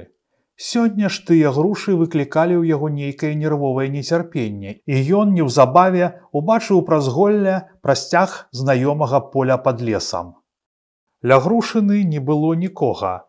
Мусіць, ад жывёлы яе аберагала блізкая азіміна. Статак мінаў яе зводдаль ці глыбей у лесе. Хведар хутка назбіраў у кішэні світкі некалькі прыгаршаў гнілабокіх грушак, смак якіх ён памятаў з дзяцінства, і тут жа з прагнасцю пачаў іх жаваць. Аднак, мусіць, трэба было чаго пашукаць да грушак. Аднымі грушамі сыты не будзеш, гэта ён ужо ведаў. Значыць, трэба паглядзець, дзе бульбы. Але тут было жытное, зелянела рунь. Бульбу, мабыць, саджалі ў полі за лесам, калі толькі яшчэ не выбралі. Але не павінны выбраць, думаў Хведар. Да кастрычніка наўрад ці выберуць, а верасня яшчэ заставалася з тыдзень, не меней. Тым часам у лесе ўжо добна развіднела. Дужа шумелі елкі і плылі ляцелі ў гары кудластыя хмары. Але дажджу не было. Не было і расы на траве. Трохі сохлі грэліся на хадзе яго ногі ў растаптаных раскарузлых пасталах. Гэтыя пасталы ўвогуле няблага яму служылі. Якая пабудка вытрымала тую дарогу, што яму выпала, а пасталы хоць бы што. На мокрадзі змакрэюць, а не распаўзаюцца. У сухмень закарэюць, сціснуцца, стануць нібы жалезныя, нязносныя пасталы. Дзякуй таму чыгуначніку, што трапіўся яму з касой ля пуцявой казармы. Спыніў, паглядзеў, адно: здалёку ідзеш. Здалёку, сказаў Хведар. І той буркнуў: чакай. А сам вярнуўся ў казарму і хутка вынес кавалак чэрствага хлеба з агурком і гэтыя во пасталы. Абувайся, спрытней будзе. Хведар быў босы, крывяніў збіты палец на левай назе. І ён тут жа звыкла абуўся ў пасталы і не новая, праўда, анучы. Падзякаваў чалавеку. І праўда, стала куды спрытней, чым босаму. Ён адтопаў у іх вёрст, можа, з 200. Навастрыўшы слых, увесь насцярожаны, Хведар памалу ішоў цераз знаёмы да кожнага дрэўца лес. І ціхае адчуванне шчасця лілося ў ягоную душу. То быў яго родны лес. Тут ён пасвіў жывёлу, збіраў грыбы, пасля пілаваў дрэвы, калі вывозілі ў Данбас на рудстройку. Здаецца, нават ён пазнаваў колішны яго пошум. Там жа на поўначы лес быў інакшы і шумеў іначай. Магутна, дзіка, пагрозліва. Гэты ж не дзіка. Мілагучна і таемна трапяталі парудзелыя бярозкі. У гары ў задуменным пошуме марудна плылі кудысь вершаліны ёлак. Падлесак, аднак, парадзеў за той час, як Хведар не бачыў яго. Ці, можа, драбналессе павырастала ў ладныя дрэўцы бярэзніку, ляшчыны, асінніку. І была ўжо восень. Жоўтае і зрудзелае лісце пачало асыпацца долу, слалася па траве і шархацела пад ягонымі пасталамі. І ён усё апасаўся, каб яго тут хто не ўчуў. Аднак ён удала мінуў пагорачык з елкамі, лагчынкай выйшаў на даўнейшыя расцяробы. Самы, можа, глухі куток іхняга лесу. Былыя дзялянкі, на якіх густа браўся хмыз, алешнік, малады ельнік, ядловец. Тут жа пачынаўся доўгі роў з ручаём унізе, прайшоўшы панад якім, Хведар апынуўся на ўзлеску. Далей было поле. Як ён і здагадаўся, поле было занята бульбяным палеткам, які пачынаўся ад самага ўзлеску. Бульбу на ім, аднак, ужо выбралі. Разараныя барозны чарнілі раскіданым чэзлым бульбоўнікам. Зямля была ператаптана людскімі і конскімі нагамі. Пастаяўшы на ўзлеску, Хведар спрабаваў разгарнуць канец баразёнкі і адразу знайшоў бульбіну. Затым яшчэ 2. Дрэнь выбіраюць, падумаў ён з раптам узноўленай гаспадарлівасцю. Хіба як будуць пераворваць? Але калі добра выбіраць, дык і пераворваць можна для прыліку, а тут падобна і выбіралі дзеля прыліку. Заскарузлымі пальцамі ён капаўся ў сухіх глыжах і натрапляў на бульбіны, піхаў іх у кішэні падзеўкі. Хутка набраў 2 кішэні, класці ўжо не было куды, і ён са шкадаваннем выпрастаўся. такое багацце ў зямлі. Каб тое яму трапілася пад котласам, дзе елі траву, кару з дрэў, бульбіна там была смачней за яблык, нават сырая. З цяжкімі кішэнямі ён падаўся назад, у лес. Трэ было выбраць мясціну, раскласці цяпельца. Мабыць, гэта было самае небяспечнае – цяпельца. Дым маглі згледзець здалёк, убачыць ля яго чалавека. Мабыць, лепш за ўсё атабарыцца ў расцяробе, за ровам. Туды, ведаў, у ранейшыя часы не надта патыкаліся, хіба што бабы па ягады, грыбы там не раслі. І яшчэ людзі ведалі, некалі там пладзіліся ваўкі. Бывала, у Піліпаўку вылі на ўсе галасы. Малыя туды баяліся паткнуцца. Самы раз было туды зашыцца яму, поруч з ваўчыцаю. Ведама ж, не з людзьмі, невесела падумаў Федар. Ён доўга ішоў лесам, пакуль выбіўся на той узровак. У лес у надта зарослы алешнікам ды ляшчыною роў трохі абмыў у ручаі свае заскарузлыя рукі. Вада была сцюдзёная і чысцюткая, бы сляза, і ён на запас напіўся з прыгаршаў. Па слізкіх зялёных ад водарасці камянях перайшоў на другі бок рова. Ускараскаўся не адразу, 2 разы адпачываючы, і падумаў, што аслабеў аднак жа завельмі, як тую вясною на тарфянішчы, калі ўжо не мог сам вылезці з тарфяной ямы, а рыдлёўка здавалася цяжкаю бы бервяно. Во што значыць жыццё. Ды і гады. Малады, бывала, у лесе адзін паднімаў камель хвоі на сане, жартуючы, бягом цягаў па ўсходцах мяхі збожжа на млыне. Аднаго разу дурны паспрачаўся з кусянкоўскімі мальцамі і падняў Іванаву жаробку. Слаўная была жаробачка з лысінкай на мордзе. Пасля на ёй ездзіў міліцыянер Заўялаў. А цяпер ледзьве выбраўся з рова, які падлеткам перабягаў за адзін раз без перадыху. Во што зрабіў з Федарам час і яго недарэчнае здзічэлае жыццё. Ах, каб тое веданне, хіба так бы яго скіраваў. Але і як было яго скіраваць іначай? Ці ён ім кіраваў? У расцяробах былі сапраўдныя лесавыя нетры, блытаніна алешніку і асіння, папараць стаяла да пояса, буяла дудзё нейкай лесавой непатрэбшчыны. Хфедар адышоўся далей ад рова, выбраў невялічкую прагалінку пад зараснікам крушыны і пачаў ладзіць цяпельца. Дужа хацелася з'есці бульбіну. Здавалася, не было ў свеце нічога смачнейшага за печаную ў прыску бульбіну. Але прыску, мабыць, трэба яшчэ дачакацца. Касцярок суча, якога ўвогуле тут хапала, загарэўся ад першай сярнічкі, але ж халера на яго густа паваліў дым. І Федар спалохаўся. Так яго маглі згледзець. Ён трохі раскідаў цяпельца, каб зменшыць дым, але зусім суняць яго было нельга. Тады ён падклаў хворасту болей, каб гарэла даўжэй, а сам адышоў воддаль у хмызняк. Калі хто і падыдзе на дым, дык, мабыць, яго не ўбачыць. Спярша ўбачыць ён. Прысеўшы ў дробным кустоўі, ён пачаў здалёку пазіраць на дымны хвост за крушыннем. І думаў: да чаго ж ты, братка Федар, дажыўся? Ну добра там, на чужой зямлі, за 1000 вёрст адгэтуль. Там трэба было ўсяго баяцца, хавацца, таіцца. А во і тут, на сваёй зямлі, сярод сваіх людзей, калі гэта было і з кім. А з ім во здарылася, і не зробіш нічога, мусіш інакш. А што зрэшты інакш? Пагібель? Гэта было б куды як зманліва. Можа, пахавалі б на родных могілках. Пасадзяць у турму? Мабыць, у турме горш не будзе. Неяк бы кармілі, і дах быў бы над галавой. Пасля ўсяго, што з ім сталася, турмы ён не надта і баяўся. Але яму наўрад ці перапала б турма.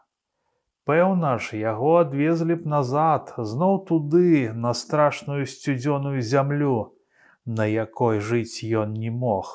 Мог толькі памерці, Як памерла ад сухотаў ягоная ганулька, згарэла за 2 дні дачка Волечка. Адчуў, настала ягоная чарга. Але ён памерці хацеў дома. Яму пашэнціла. Ён дабраўся домой. Дык чаго ж і на каго ён мог наракаць? Ён быў шчаслівы. Учора, як згледзеў роднае поле і вёску, дык у душы у яго ўсё засмяялася і запяяла. Канешне, засмуціла зруйнаванае котлішча, ўсё ж ён спадзяваўся ўбачыць хутар. Сніў безліч разоў свой падворак, студню з калаўротам, недабудаваны трысцен. Усё думаў, ці здагадаліся тыя, што жывуць цяпер там, перакрыць клець. Страха ў левым кутку пачала працякаць, асабліва ў навальніцы. Усё збіраўся перакрыць свежымі кулямі, ды не сабраўся. А цяпер дык і няма нічога. Дзе яно, ягонае падворышча, хата, куды ўсё вывезлі? Ці, можа, спалілі на дровы ў сельсавеце, як спалілі пасля вайны фальварак Альбертаўку? Слаўны быў фальварачак, і дамоўка, і стайня. Стайня асабліва зайздросная была, з бруса пад гонтай. Разабралі ўсё і папілавалі на дровы, у сельсавет і ў хату-чытальню. Мусіць, цяпер і яго так. На дровы пусцілі агнём і дымам. Дзіўна, але ён не шкадаваў. Калі шкадаваць усяго, што набыў, страціў, дык можна было звар'яцець. Нажываў гадамі, за немалыя грошы, мазалём крывавым, хрыбтом сваім жончыным, тросся над кожным лапікам зямлі, кожнаю палкай і снапком. А страціў усё, і за адно імгненне, і сам апынуўся на катарзе. Толькі завошта? Гэта праклятае завошта пякельным вухналём сядзела ў яго галаве. 1000 разоў ён пытаўся ў сябе, як ехалі ў смярдзючых вагонах, як іх гналі абозам па змерзлай рацэ, як рабіў там, на паўночным прыгоне. Пытаўся ў жонкі, у людзей, знаёмых і незнаёмых, пытаўся ў начальнікаў. Усе нешта казалі пра ўладу, класавую барацьбу і калектывізацыю, але ніхто яму не растлумачыў так, каб адразу стала зразумела. Завошта ў яго адабралі уладай жа дадзеную зямлю, майно, і саслалі на катаргу? Завошта? У чым яго віна? Што паслухаўся ўлады і ўзяў зямлю? Дык як было не ўзяць? З чаго б тады ён карміў сям'ю? Брат Міцька не хацеў дзяліцца, бо і праўда, дзяліць не было чаго. 60 няўдобіцы, што б выйшла з тае дзяльбы. Зноў жа, брат быў старэйшы, на гаспадарку меў болей права, чым малодшы Хведар. 2 леты запар Хведар батрачыў у фальварку, а пасля ажаніўся з такой жа батрачкай, як і сам, без зямлі і пасагу. Там таксама зямлі было зайцаў хвост, а сямейка, дай Бог, 8 душ, і з іх 5 мальцаў. Як было адмовіцца ад казённай? Узяў зямлю? Што, дбай нарабіў? Дык жа біўся зімой і ўлетку, як рыба аб лёд, і будаваўся, і абрабляў палеткі, стараўся спраўна плаціць падаткі і пазыкі. Падрос, стаў памагаць сын Міколка. Зноў жа быў такі заклік урада: будуйце культурную гаспадарку, каб не жыць, як жылі, у цемраве і галечы. Каму ж хацелася жыць у галечы? Усе прагнулі жыць хоць трохі па-людску і есці хлеб без мякіны. Паверыў, што ўласць кажа праўду. Аказалася, падмануўся. Цяпельца яшчэ не дагарэла, як ён закапаў у дробны прысак 10 карэлых бульбін. На болей не хапіла прыску. І зноў адышоўся далей, ці мала хто. Але пакуль навокал было ціха. Троху пасакатала сарока ў баку ля рова і неўзабаве паляцела далей. Усё пакутуючы ад голаду, Хведар праз колькі хвілін вярнуўся, дубчыкам выкаціў з вуголля крайнюю бульбіну. Была яшчэ сыраватая і цвярдая, але нічога, агонь ужо жыўца выгнаў. Збольшага абцёр аб штаны попел і, апякаючыся, з'еў усю, не грэбуючы і абгарэлым бокам. Затым выграб другую. Бульба сапраўды была дужа смачная, ды і ён быў згаладнелы, як мае быць, і еў без перапынку, пакуль не засталіся апошнія дзве бульбіны. Мусіць, тыя спякліся ўжо добра, і ён іх гарачае сунуў у кішэню, ажно запякло сцягно. Трохі пасілкаваўшыся, адчуў сябе весялей і пачаў думаць, як бы паткнуцца з лесу. Усё ж вельмі карцела паглядзець на поле, можа, на каго з вяскоўцаў, хоць здалёк, згадаць, як жывецца ў калгасе. Увесь час трохі лепш, чым жыў ён. Галоўнае, яны ўсе вольныя, на сваёй зямлі. Пад котласам ён не меў ніякіх звестак аб іх, толькі часам з'яўляліся чуткі. Невясёлыя, аднак, чуткі. А як па праўдзе? Усё ж, мабыць, жывуць усе роўныя, не лішэнцы, як ён. Зараснікамі ён абышоў роў і па імшарыстай баляцявіне выйшаў на ўзлессе, ужо з трэцяга боку лесу. Гэтае поле звалося ў іх Сёрбава і межавала з суседняй вёсачкай Чарнаруччам, стрэхі якой, відаць, былі ўдалечы на пагорку.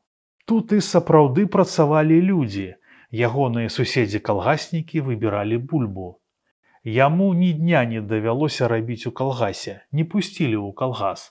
Дык ён думаў убачыць цяпер дружную працу грамадой, усіх разам, мо нават з песнямі. Замест таго у ветранай палявой далечы калупаліся над баразёнкамі з дзясятак баб. І ён бачыў адсюль іх сагнутыя шэрыя спіны, вялікія галовы ў тоўста накручаных хустках, босыя ногі. Усе цягалі за сабой вялізныя кашы з бульбай, якія па адным зносілі ў кучу на сярэдзіне загона. Каля той кучы стаяў з паперынай у руцэ цыбаты мужчына, мабыць, учотчык, а тры іншыя ганялі плугамі барозны, надта ўжо памахваючы пугамі на коней. Коні, відаць было адсюль, ледзьве клыпалі ад ператомы, нізка коўтаючы галовамі, худыя, знямоглыя сялянскія коні. Некалі ў іхняй вёсцы такія былі хіба што ў самых занядбалых гаспадароў. Цыпруковага зміцера ды ігналёнка. Іншыя ж усе, як бы там ні жылі, а коней глядзелі. Без каня якая ж гаспадарка? Тут, мабыць, глядзелі не надта. Праўда, ён пазіраў здалёк. Зблізку, можа, не такія ўжо кепскія былі тыя коні. Можа, і бабы рабілі весялей, чым яму здалося. Але нешта самотна-журботнае ўлілося ў яго адчуванне каля таго поля. Ведама, людзі былі далёка, і ён не мог пазнаць хоць каторага, а пазнаць дужа хацелася. Тады ён краем лесу пайшоў у другі бок, да сваёй вёскі, дзе была дарога ў мястэчка. Можа б, каго ўдалося паглядзець на той дарозе? Хоць бы пабачыць, пазнаць, не марачы ўжо, каб пагутарыць ці спытацца. Спытацца, канешне, няможна, трэба таіцца. Што зробіш, такі яго лёс? Яго вылучылі з грамады, выбракавалі бы карослівае свінчо са статка і выкінулі далёка. Ці мог ён назаляць каму, набівацца? Тым болей прычыняць шкоду сваім набіваннем. Дарога, колькі ён памятаў яе, не змянілася. Была ўсё такая ж. Раз'езджаны між кустоўя бальшак, застарэлымі лужынамі на выбаінах, якія, дзе можна было, відаць, аб'язджалі фурманкі. І дзве бярэзіны на тым баку стаялі, як стаялі ўвесь век. Адна прама, а другая, раздзяліўшыся на дзве, віламі. Старыя закарэлыя тоўстыя бярэзіны з абдзёртымі і пасечанымі камлямі. Падраўнейшаю, відаць было цераз дарогу, мабыць, нядаўна палілі вогнішча, падпяклі бяросту, таксама, як і вецце аднізу. Пастухі, напэўна. Хведар прысеў за пыльным прыдарожным кустоўем, стаў назіраць. Не ведаў, куды глядзець болей. У бок вёскі ці на дальні канец, пад мястэчка. Пакуль што ні там на дарозе ніхто не паяўляўся, мусіць, усе рабілі на поле. Чаго раз'язджаць бальшаком на той час? Аднак ён цярпліва сядзеў і думаў, каго б найперш хацеў тут пабачыць. Мабыць, найперш Саўшыка Лёксу. Усё ж аднагодак, сябра і ввогуле сардэчны мужык. Хай Бог дасць яму шчасця. Толькі дагэтуль не надта ўжо Бог надзяліў шчасцем. У Мікалаеўскую вайну Лёкса быў паранены шрапнелем у плячо, і колькі яго памятаў Хведар, усё бедаваў з рукой, не мог рабіць ніякай цяжкой работы. А ў сялянстве дзе ж ты возьмеш лёгкую? Біўся бядак Лёкса на адным надзеле з кучай малых дзяцей. Хведар часам памагаў яму, то папілуе дровы, то паможа накідаць гною на воз. Разоў колькі пазычаў грошы, але памагаў так, па-суседску, без вялікай шчырасці.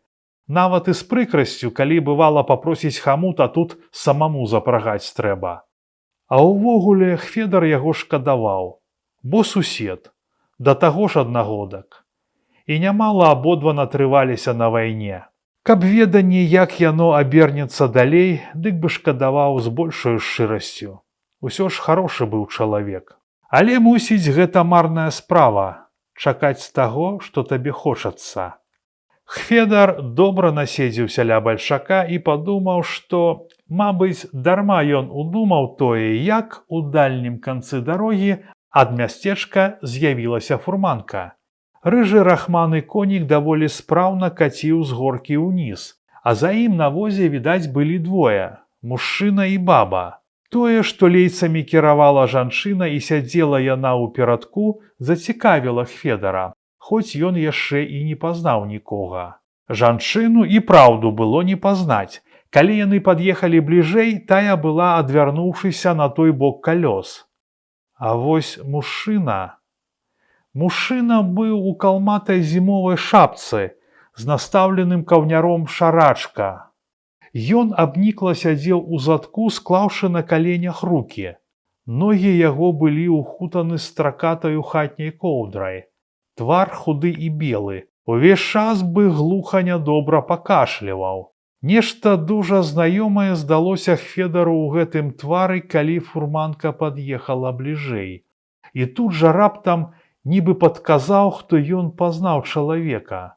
То быў Мікіта Зыркаш, ягоны Хведараў ліхадзей, які пісаў тады на яго за малатарню, з чаго ўсё і пачалося. Спярша цвёрдае заданне, а затым і ўсё астатняе. Але ж, мабыць, не далося жыццё і зайздросніку Зыркашу, угледзеўшы якога Хведар зразумеў усё.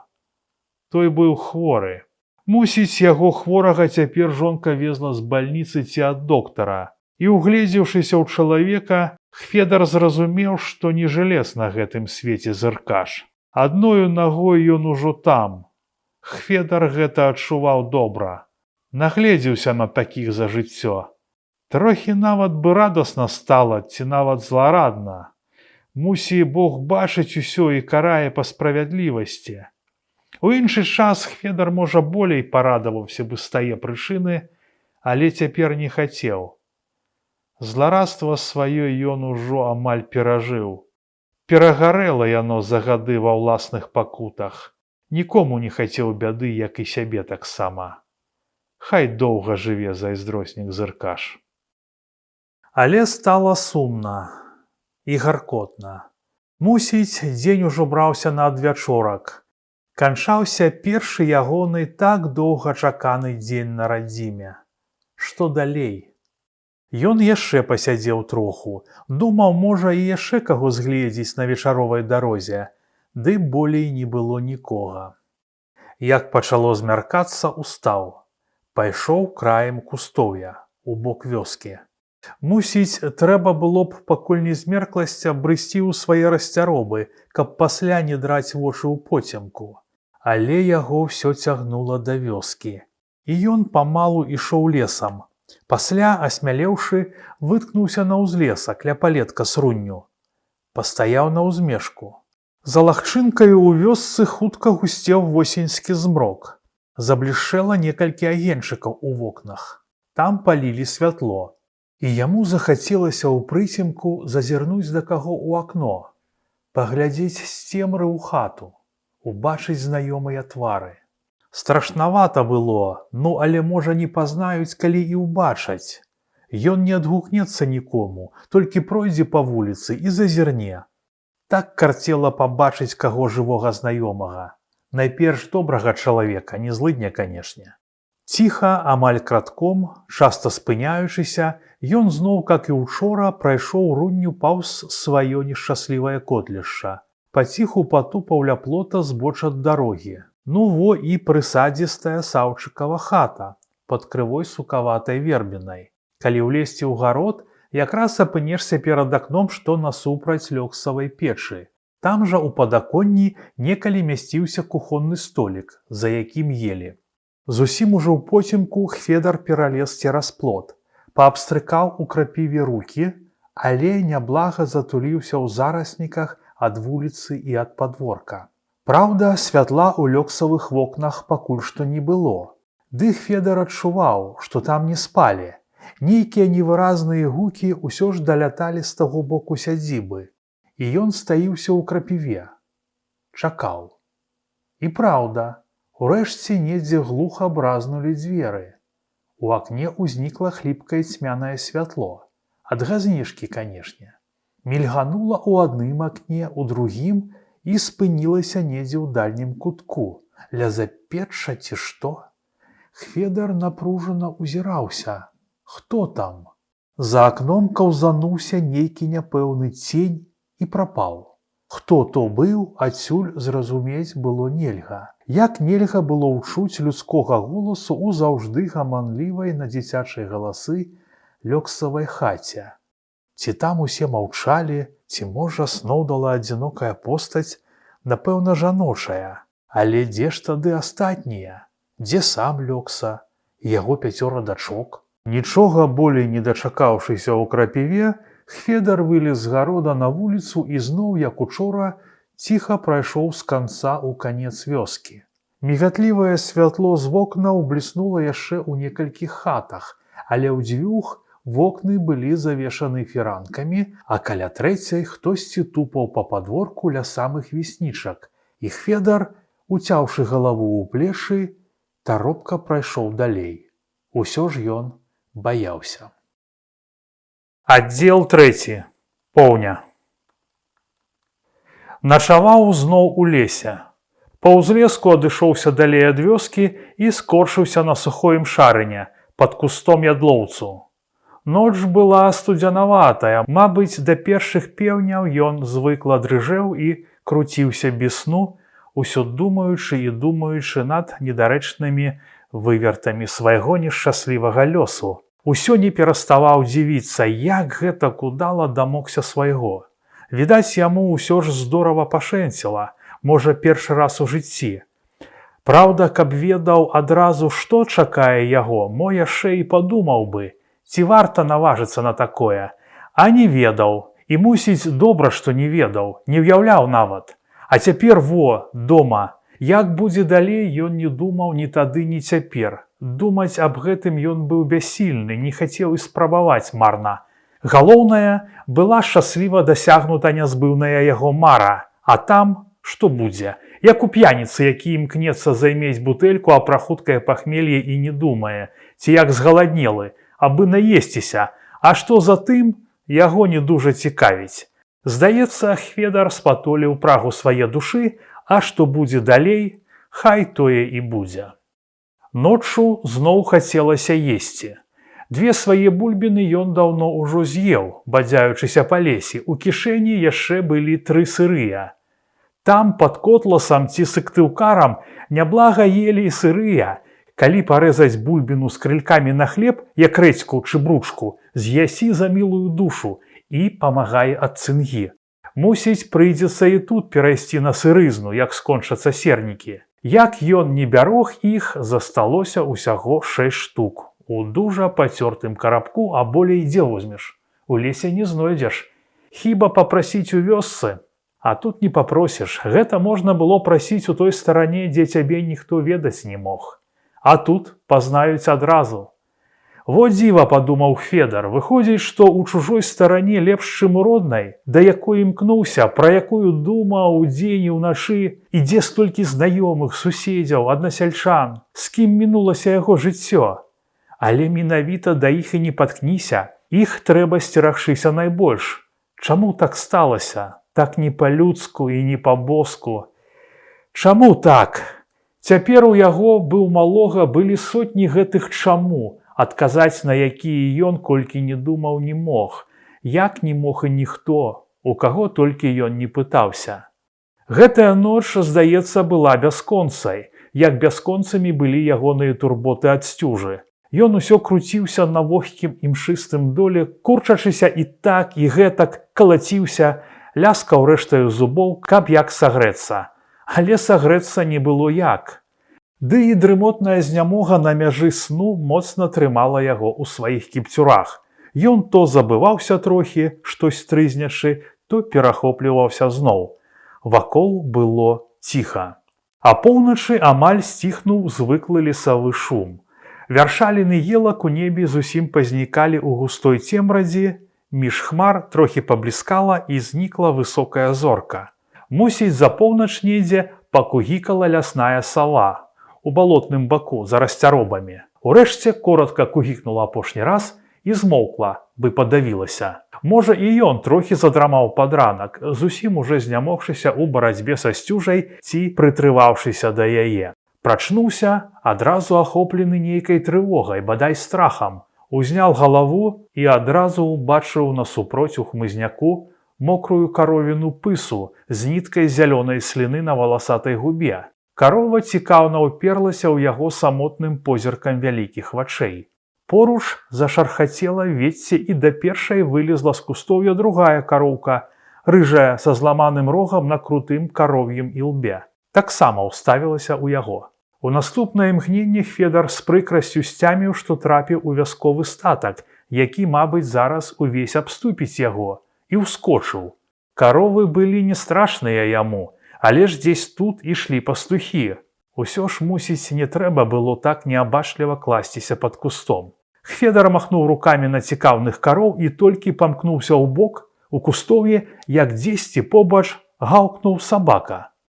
Па звяглівым голасе Федар даўмеўся, што сабачка так сабе, мабыць, не ваўкадаў, але халера на яго. Той заекатаў так апантанна, што, здалося, нарабіў вэрхалу на ўвесь лес. Федар бегма кінуўся прэч далей у лес, і тады сабака выскачыў з алешніку збоч і пабег.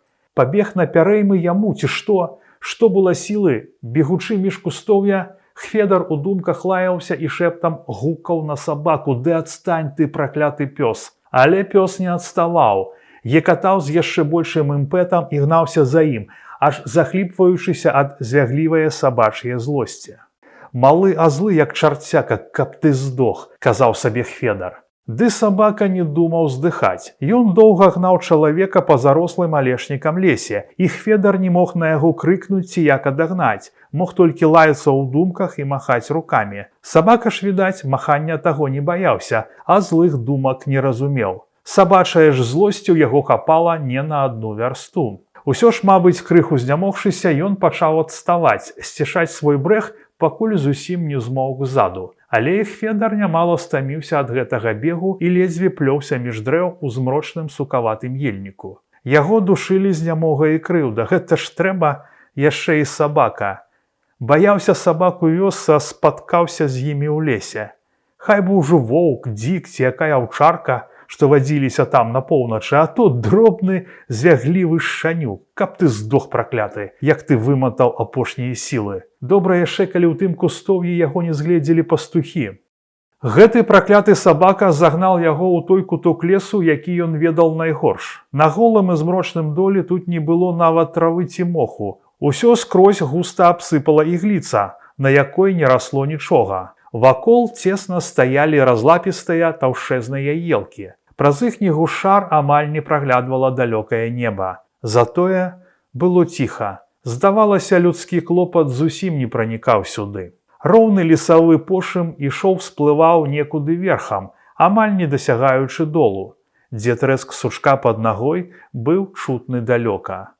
У гэтым яловым кутку Хведар быў мо разы два за жыццё. Зімой, як пілавалі елкі на вывазку ў Донбас, тады ж вазіў свае кубаметры на станцыю за 40 кіламетраў ад вёскі. Ведаў, далей у гэтым кірунку пачыналася знакамітая ў тутэйшых краях багавізна. Вялікі балотны абшар без дарог і паселішчаў, які шырокую паласой цягнуўся аж да самай польскай граніцы. Але гэта быў ужо зусім чужы край, малавядомы і таямнічы. Ад ператомы дрыжэлі калені, хацелася адпачыць. Але Хведар усё не мог супакоіць сябе пасля знянацкай трывогі і разгублена брыў ельнікам, выбіраючы вальнейшыя мясціны, каб не натыкацца на сухое яловае сучо. Цяпер ужо, мабыць, можна было не баяцца, статак сюды наўрад ці ганялі. Людзі тут не мелі чаго рабіць. Патроху ён спакайнеў і разам са спакоем пачало уладарна расці вострае адчуванне голаду. Міжволі ён пазіраў па баках, бы шукаючы, што б з'есці. Толькі з'есці тут не было чаго. Тады ён сеў на адтапыраны корань вывараціны. Дастаў з кішэні свой даўні ножык. Ножык быў начэплены на раменьчыку, і Хведар бярог яго ўжо колькі гадоў.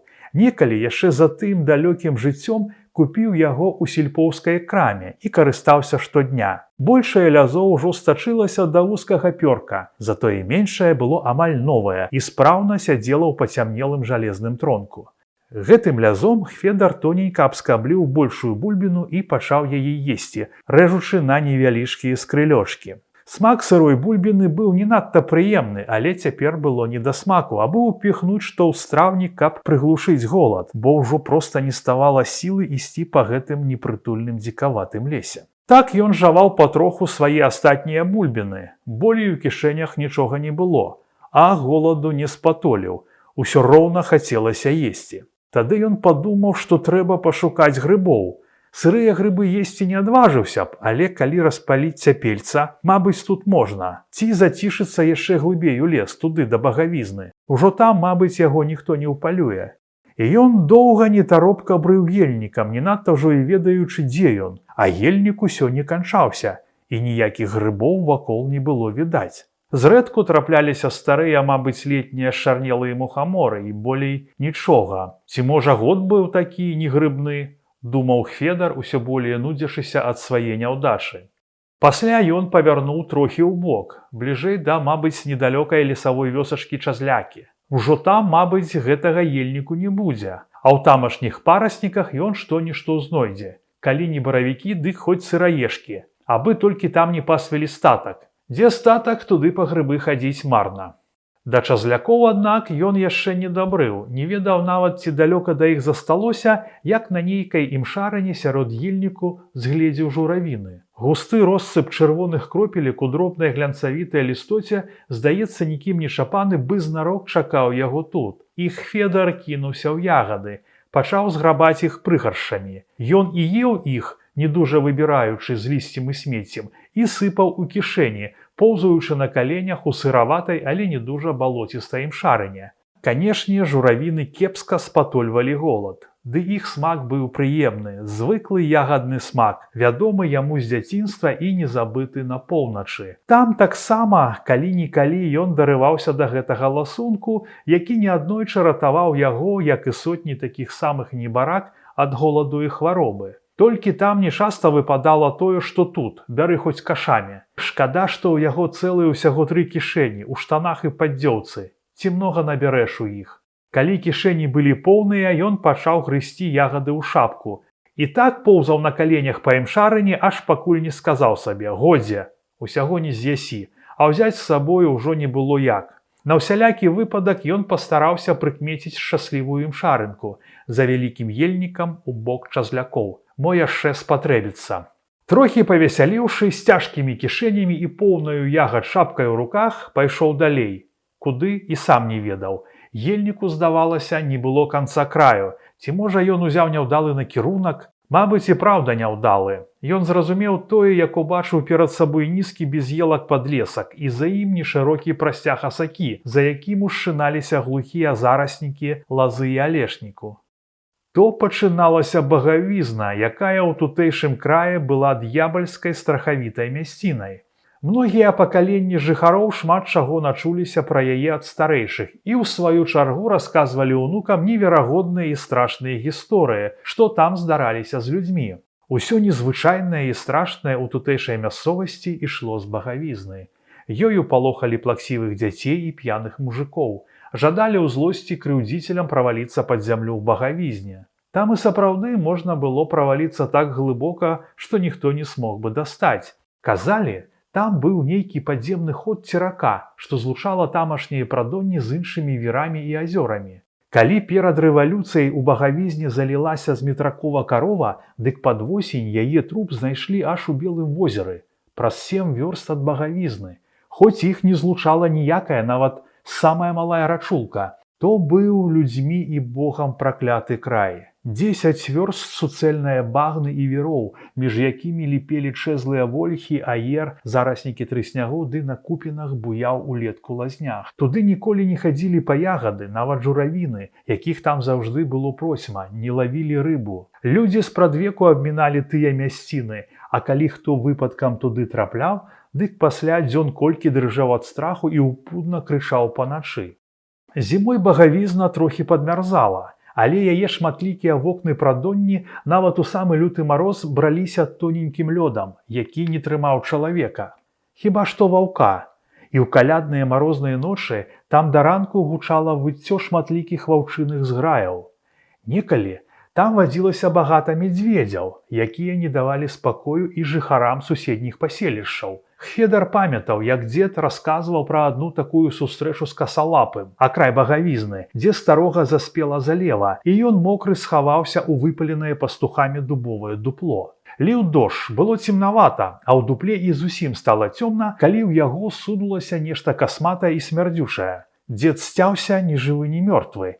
Мядзведзь так яго прыціснуў шырокім касматым задам, што нельга было дыхнуць. Касалапы зручна умясціўся ў дупле, мабыць, мяркуючы адпачыць тут да ранку. Але дзеду адпачываць не было як. Яму трэба было араць прыгон, а раней знайсці і забрытаць каня, якога ён пусціў недалёка пасвіцца. І як было вылезці, каб не патрывожыць няпрошанага госця? Доўга дзед думаў, а тады як крыкне, і той мядзведзь, як корак з бутэлькі, выскачыў з дупла, абдаўшы, аднак, чалавека не дужа духмяным рэчывам. Такая была багавізна. Хведар павярнуўся прэч ад гіблай мясціны і зноў пайшоў лесам. Прытаміўшыся, сеў пад тоўстым яловым камлём, аблітым белай смалой. Патроху еў шапкі журавіны. Думаў, усё ж як добра ў лесе на волі. Ніхто цябе нікуды не гоніць, ты не патрэбны нікому, як ніхто не патрэбны табе, каб так можна было пражыць жыццё. Зрэшты, калісь так і жылі, у хаўрусе з прыродай і лесам, знаходзячы ў ім і пракорм у галодныя гады, і прытулак у часы ліхалецця. Лес абараняў, лес саграваў душу і цела. Хто ж яшчэ большы быў дабрадзей для тутэйшага люду? Мусіць, лепшага не было ніколі. А цяпер во настала часіна, не паратуешся і ў лесе. Людзям заўжды знойдзецца да цябе патрэба ці злосць. Знойдуць і пад зямлёй, адшукаюць і ў лесе, не дай Бог адбіцца ад людзей, стаць не такім, як усе. Гэта ён добра зведаў. Аднак і не прыкмеціў, як усё тое сталася, што таму стала прычынай. Вось і ў прыродзе хто ведае, якія існуюць прычыны, але здараецца амаль тое самае. Яму прыгадаўся выпадак на паўночнай рацэ, калі ён рабіў плытагонам. Неяк сядзеў у дашаным буданчыку на вадзе, часаў кліна пад аслабелае перавясла, і раптам праз дзверы ў нейкай здзічэлай трывозе куляю уляцеў верабей, кінуўся яму на плечы, на галаву аж збіў долу шапку. Федар ад спалоху угнуўся, замахаў рукамі, адбіваючыся ад вераб'я, які праз момант вылецеў у дзверы. Выскачыўшы за ім, Хведар зразумеў прычыну дзіўнага ўчынку птушкі. Аднекуль над плытамі коса шуганула чародка вераб'ёў, і птушкі бы па камандзе кінуліся на небараку. Угары закруціўся ў птушыны клубок. Усе люта рвалі аднаго, і хутка ад верабейчыка нічога не засталося. Нават нічога не ўпала на раку, толькі некалі пушынак пер'яў ціха апускаліся над вадою. Тут жа, даўшы круты разварот, верабіная чародка знікла за лясным абрывам ракі. Хведар тады стаяў і думаў, завошта? Нават і птушкі. Ці гэта такі спрадвечны закон прыроды, каб усе на аднаго. Але чаму на аднаго? Чым гэты верабей разгнявіў астатніх? Нейкім кепскім учынкам? А можа толькі якімсьці непадабенствам да астатніх? Ці можа быць так, што ён і не вінаваты? Вінаватая стая? Як у людзей? Ці ў птушак так не бывае? Хаця, мабыць, у птушак бывае інакш, чым у людзей. Усё ж у птушак больш справядлівасці. Той выпадак з вераб'ямі ён бачыў у жыцці аднойчы, а людской несправядлівасці нагледзеўся да брыдоты. Кожнага дня. Гэты раз ён доўга сядзеў пад елкай, неяк сцішыўшыся, прыдрамаў можа. Недзе ў гары на яловай вершаліне гарласта закаркала варона, і ён абудзіўся. Усё ж ягоныя думкі кіравалі далёка ад гэтага ельніку, часцей імкнуліся да вёскі. Ён думаў пра яе там, на поўначы, думаў цяпер. Пра яе хаты, клопаты сваіх суседзяў-сяльчан, пра яе палітыя потам гоні. Яму не было як да яе паткнуцца, але думкамі ён быў там. І яго дужа цягнула туды, хоць бы і праз небяспеку. Мабыць, пад вячоркам ён нарэшце наважыўся і зноў рушыў па лесе. Ішоў асцярожна, цікуючы навакол. Часта спыняўся, слухаў. Ды навокал было ціха і пуста. Вецер у гары, мабыць, уняўся пад вечар. Елкі стаялі роўна і супакоена, быў задуменні. Той статак, мабыць, ужо брыдзе каля выгана, падумаў Федар. Злы сабака рупліва падганяе ззаду каровак. Людзі таксама імкнуцца з поля да свайго жытла. Напроці ўначы ў лесе наўрад ці хто будзе.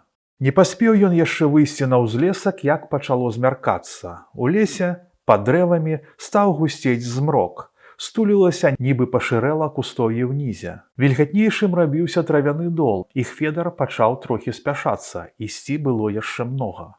Ужо ў прыцемках ён мінуў тое месца, дзе яго спудзіў сабака, і неўзабаве выйшаў з лесу. Наперадзе распласталася трохі светлаватае, але павітае ўжо змрокам поля. Да вёскі трэба было ісці полем, па стаптаным статкам іржышчы. Мабыць, аднак, ісці цераз поле было яшчэ рана, і ён сеў на абмежку. Сядзеў, патроху еў журавіны, бавіў час. Перад ім ляжалі знаёмыя да кожнай драбніцы гоні, з 2 грушкамі на петраковым надзеле, каменнаю крушняй зводдаль у канцы загонаў. Некалі тут быў і бацькаў надзел, на якім нямала папрацаваў і ён, Федар. Праўда, на тым надзеле болей і даўжэй за яго гаспадарыў старэйшы брат Міцька, які, як ушчалася калектывізацыя, падаўся на шахты ў Донбас. Спярша з'ехаў сам, а затым забраў і сямейку, назусім кінуўшы хату, зямлю, усю маёмасць. Мусіць, нельга тут стала жыць брату высланага кулака, і Міцька рашыўся на высылку па сваёй воле. Як ён цяпер там, на шахтах? Ні разу не напісаў яму падкотлас. Зрэшты, як і не напісаў яму і Федар таксама. Ды ён не ведаў і адраса. Распадаліся сем'і, нішчылася людская роднасць, спрадвечная вясковая крэўнасць. Сталі браты як чужыя.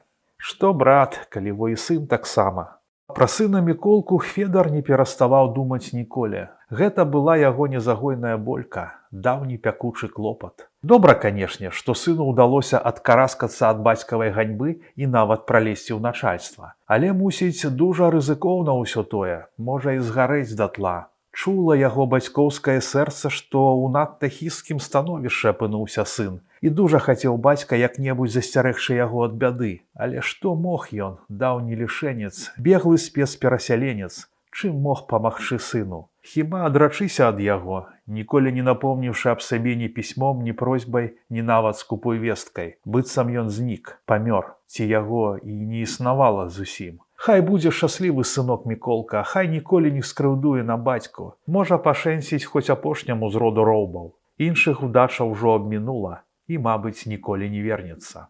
Над полем і выганам памалу ўсталёўвалася сцюдзанаватая восеньская ноч. На небе ў ірваным ашмотці хмараў з'явіўся бліскучы кругляк поўні. Нядоўга павісеў над полем і закаціўся за раскудлачаны край аблокаў. Праз нейкі нядоўгі час выкаціўся ў іншым месцы і на гэты раз свяціў доўга і ярка, абліваючы поле, узлесак, чалавека на абмежку бліскучым прывідным святлом.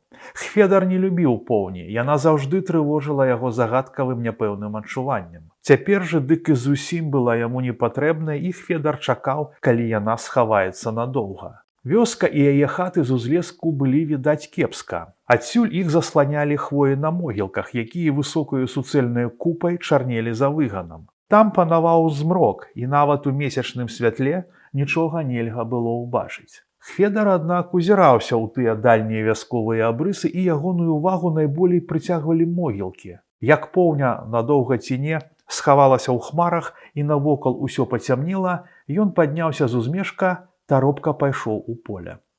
Поўня за той час зноў выглянула разы два і зноў схавалася за аблокі, але ён, ужо не спыняючыся, дайшоў да могілак.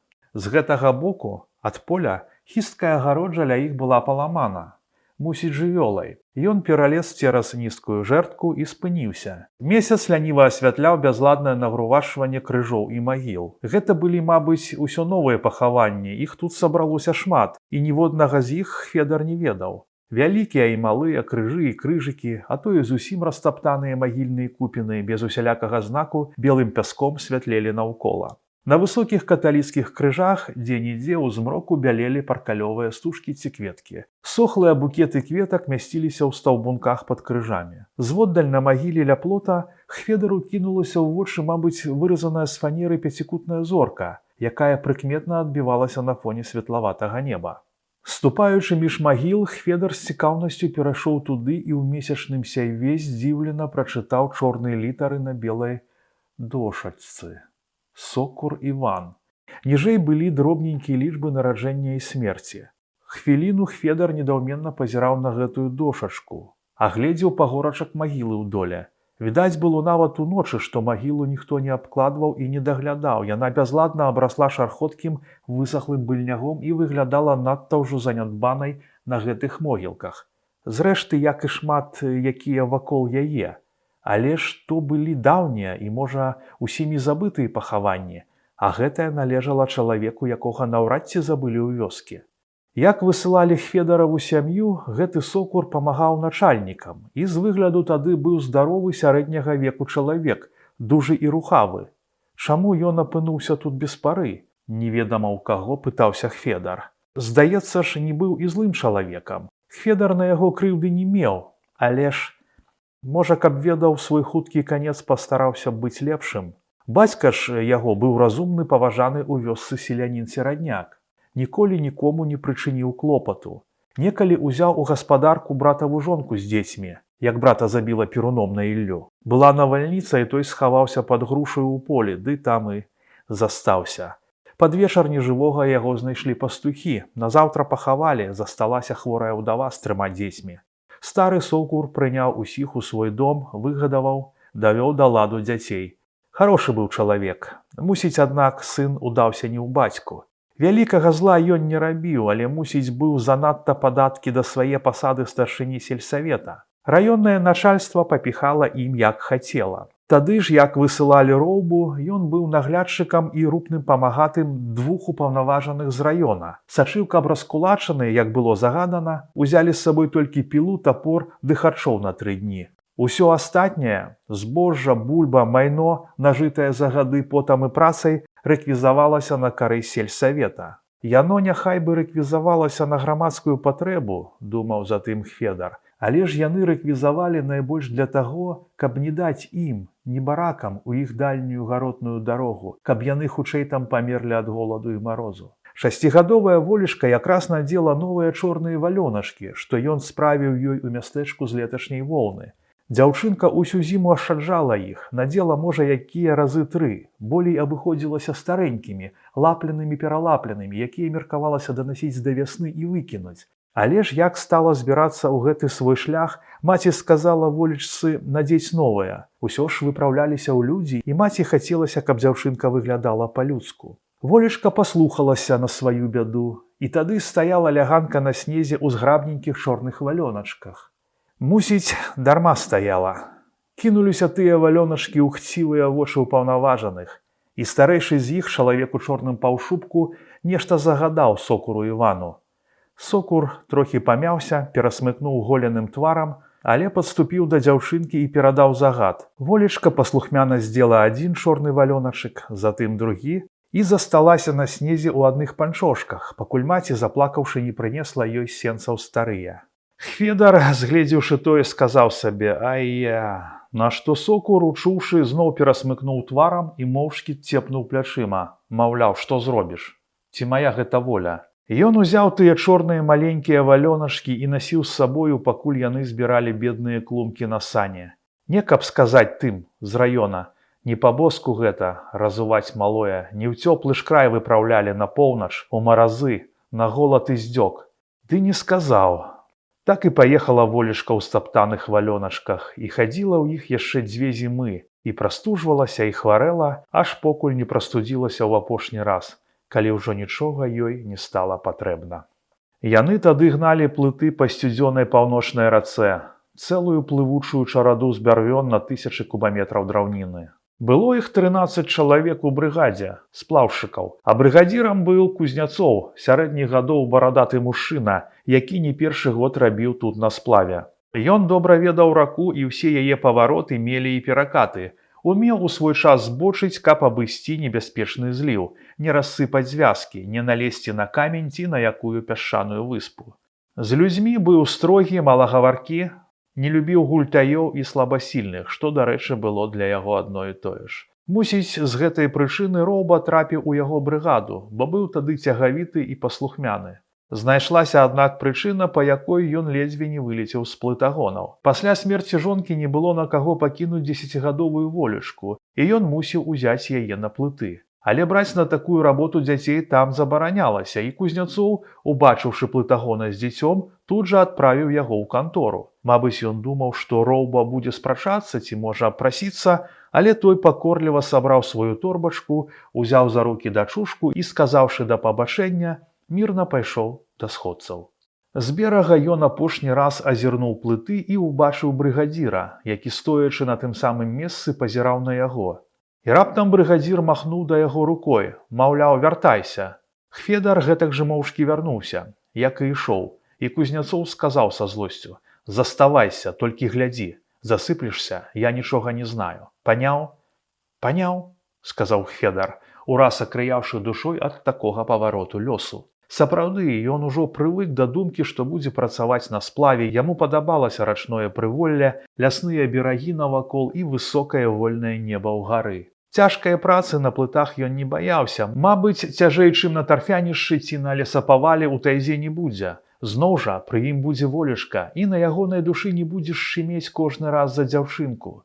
Як яна там, галодная, ці не пакрыўдзіў яе хто малую? Як была жывая маці, тады ўсё здавалася прасцей, болей звыкла, хоць і тады Волечка цэлымі днямі сядзела ў халодным бараку у той час, як маці завіхалася на лесасетцы. А цяпер у пасёлку не засталося ніводнай роднай душы, а людзі былі розныя, зборныя з усёй краіны. Як было пакінуць на месяц ці на 2 дзіцяці без нагляду? Хведар дужа ўдзячны быў брыгадзіру за яго дабрыню і на плытах ірваў жылы за 2. Каб ён ведаў, чым абернецца тая дабрыня, дык бы ён лепш кінуў дзіця ў тайзе, у незнаёмым паселішчы на беразе, сярод чужых незнаёмых людзей. О, каб тое знаццё! На плытах Волечка не сядзела без працы, хоць і малая, але па характары была дужа прыслужлівая і чым магла, памагала строгім, маўклівым дзядзькам. Праз дні 2 брыгадзір паставіў яе памочніцай да кашавара-краўца, ціхага рахманнага чалавека, самага старога з усёй брыгады. Той увогуле някепска ставіўся да малой, не крыўдзіў. Мо часам крыкне, калі што зробіць не так, ці не ў час, але без злосці. Без злосці, гэта галоўнае.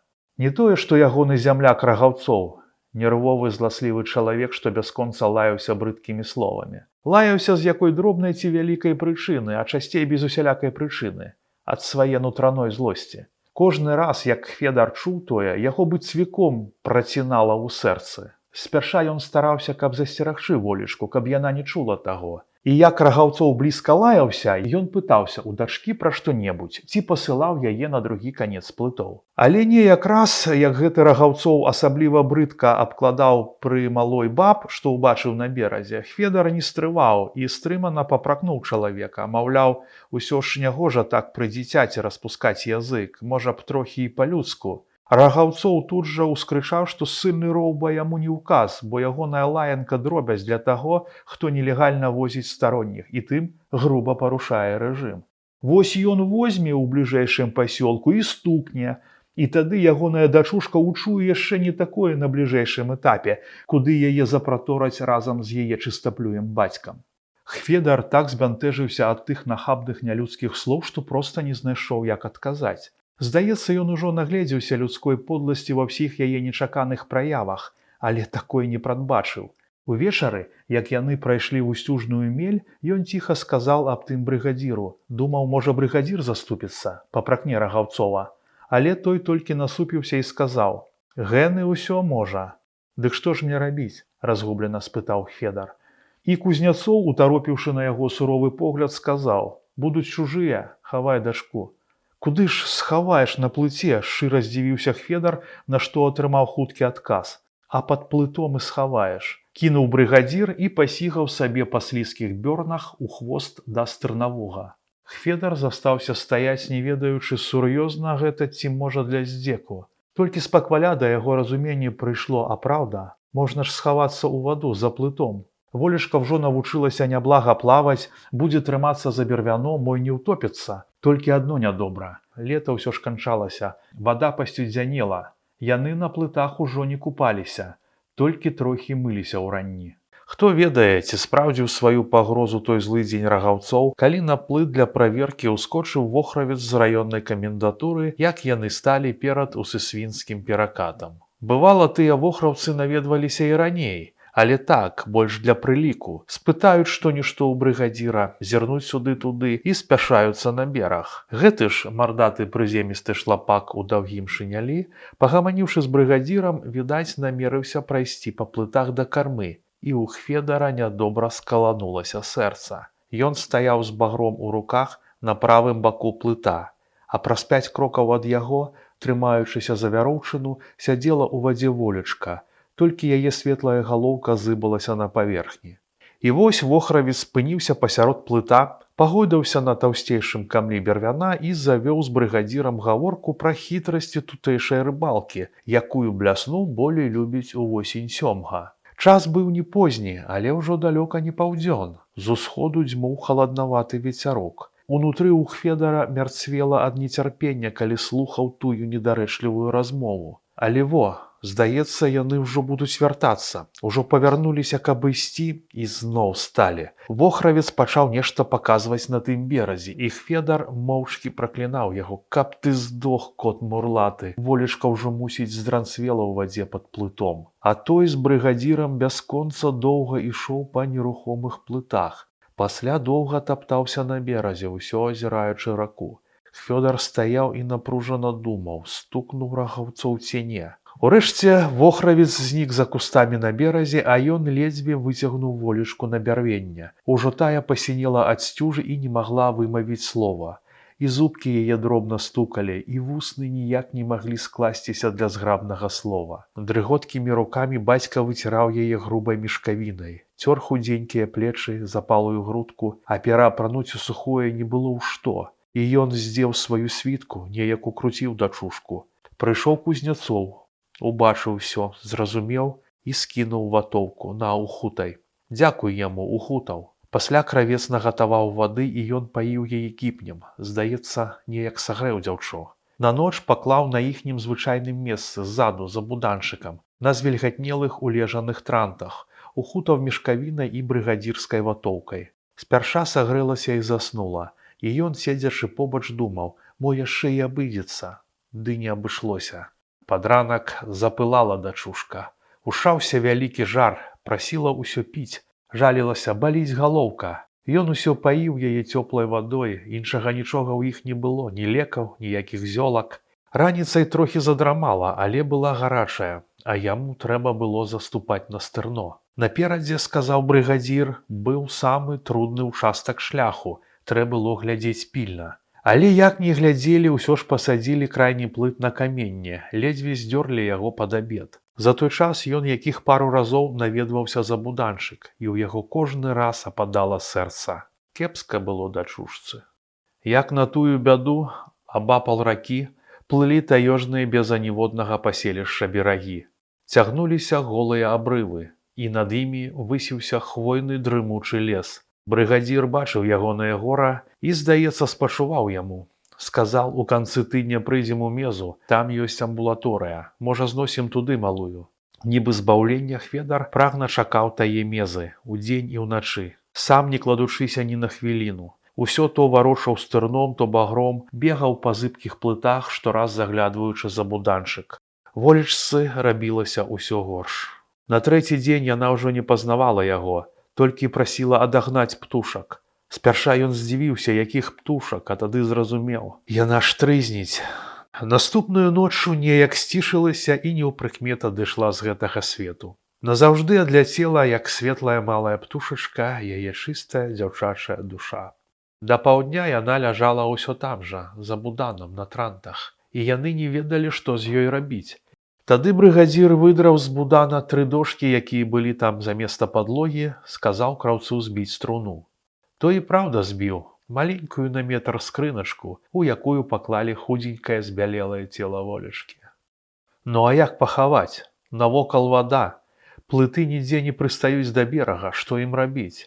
І брыгадзір надумаў заднім плытом трохі падграбсці на павароце да берага, спыніць жа гэтую грамадзіну было немагчыма, і паводмелі знесці труну на бераг. Хведар скочыў з плыта раней. Яны перадалі яму труну, і ён, стоячы па грудзі ў вадзе, прыняў яе. Пакуль выбраўся на сухое, дужа намок, намачыў нежывую дачушку, пасля ўзлез на абрыў і агледзеўся.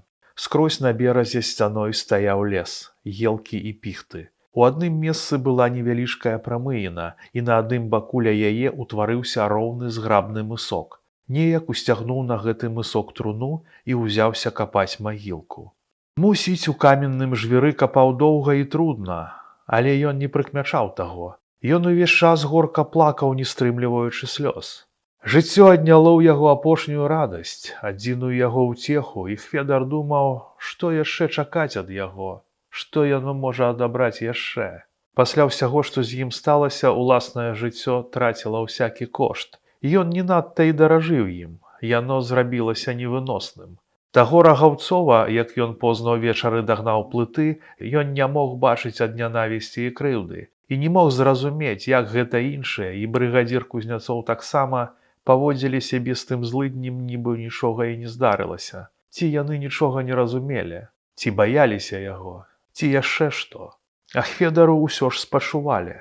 Кравец ціха войкаў, круціў галавой. Брыгадзір жа зацята маўчаў. Здавалася, тады ён ні пра што іншае і не дбаў, апроч як пра свае плыты. Але як нарэшце прыйшлі ў Котлас і збылі на лясной біржы свой лесавы караван, гэты Кузнецоў паклікаў яго за рог склаской будыніны, дзе не было нікога, і сказаў: «Даведка трэба». «Даведка? А дзе яе ўзяць?» – не зразумеў Хведар. «На, трымай», – сказаў Кузнецоў, азірнуўшыся, і сунуў у ягоныя рукі складзены квадрат паперкі. «Бярог для сябе, але, гляжу, табе самы раз будзе». Хведар узяў тую даведку на імя Зайцава Андрэя Фаміча. Яна і праўда неўзабаве дужа яму спатрэбілася. І ён быў бы шчыра ўдзячны брыгадзіру, калі б не тая цана, якую ён за яе заплаціў. Тая непамерная цана замінала яго ўдзячнасці, і ён часам думаў, што ў параўнанні з загубленай дзіцячай душой усё тое дробязь. Поўня на небе ярка свяціла між хмар зыркім студзёным святлом, кладучы наўкось на магілах частыя цені ад крыжоў. Воддаль на выспе пад хвоямі стаяў чорны змрок, які шырокім і даўгім ценем амаль дасягаў дальняга краю могілак панад выганам. Тут жа было ўсё добра відаць, кожны крыж і кожная купінка магілы. І толькі калі ў небе насоўвалася суцэльная хмара, тады ўсё навокал патанала ў цемрадзе. Хведар нібы заплюшваў вочы і невідушча стаяў між магіл. Увогуле, тут яму было добра, нават спакойна і ўтульна. Ён нібы далучаўся да аднасяльчан і ладзіў з імі нетаропкую маўклівую бяседу. І пытаўся, і скардзіўся, і разважаў. Шкада, што не меў адказу. Ну, але ўжо ён прывык да таго, нібы аглух за многія тыдні свайго адзінокага блукання. У задуменні, тупаючы між магіл, напаткаў і дбайна прыбраную магілу. На схіле, бліжэй да крайніх аграмадзін хвояў. Тут сапраўды кідаўся ў вочы дагляд і дбайнасць. Магіла была роўненька абкладзена дзёрнам і свежа пасыпана дробным белым пяском. Васьміканцовых крыжоў мясцілася аж 2 разам, меншы і большы за ім. Абодва фарбаваныя белаю фарбай. Поруч прыткнулася спрытная бы дзіцячая лаўка, на якую стаміўшыся прысеў Федар. Хто тут пахаваны, ён не мог здагадацца. Ужо, мабыць, ні стары, ні дзед і ні баба. Магілы старых так не ахаджваюць. Можа, гэта так пастаралася жонка для любага мужа. Але жонка наўрад ці зрабіла б усё так майстроўна і дбайна. Тады муж жонцы. Ці хутчэй за ўсё бацькі свайму дзіцёнку. Мабыць, так. Але нідзе не напісана нічога. Безыменная магіла, навек прапісаная толькі ў сярцах блізкіх нябожчыку. А ў яго волечкі, мабыць, няма ўжо і купінкі. Доўжылася ціхая месячная ноч.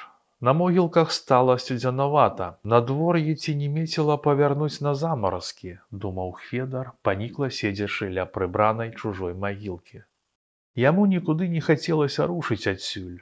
Тут ён, як нідзе ў іншым месцы, адчуваў сябе ў спакоі і адноснай бяспецы.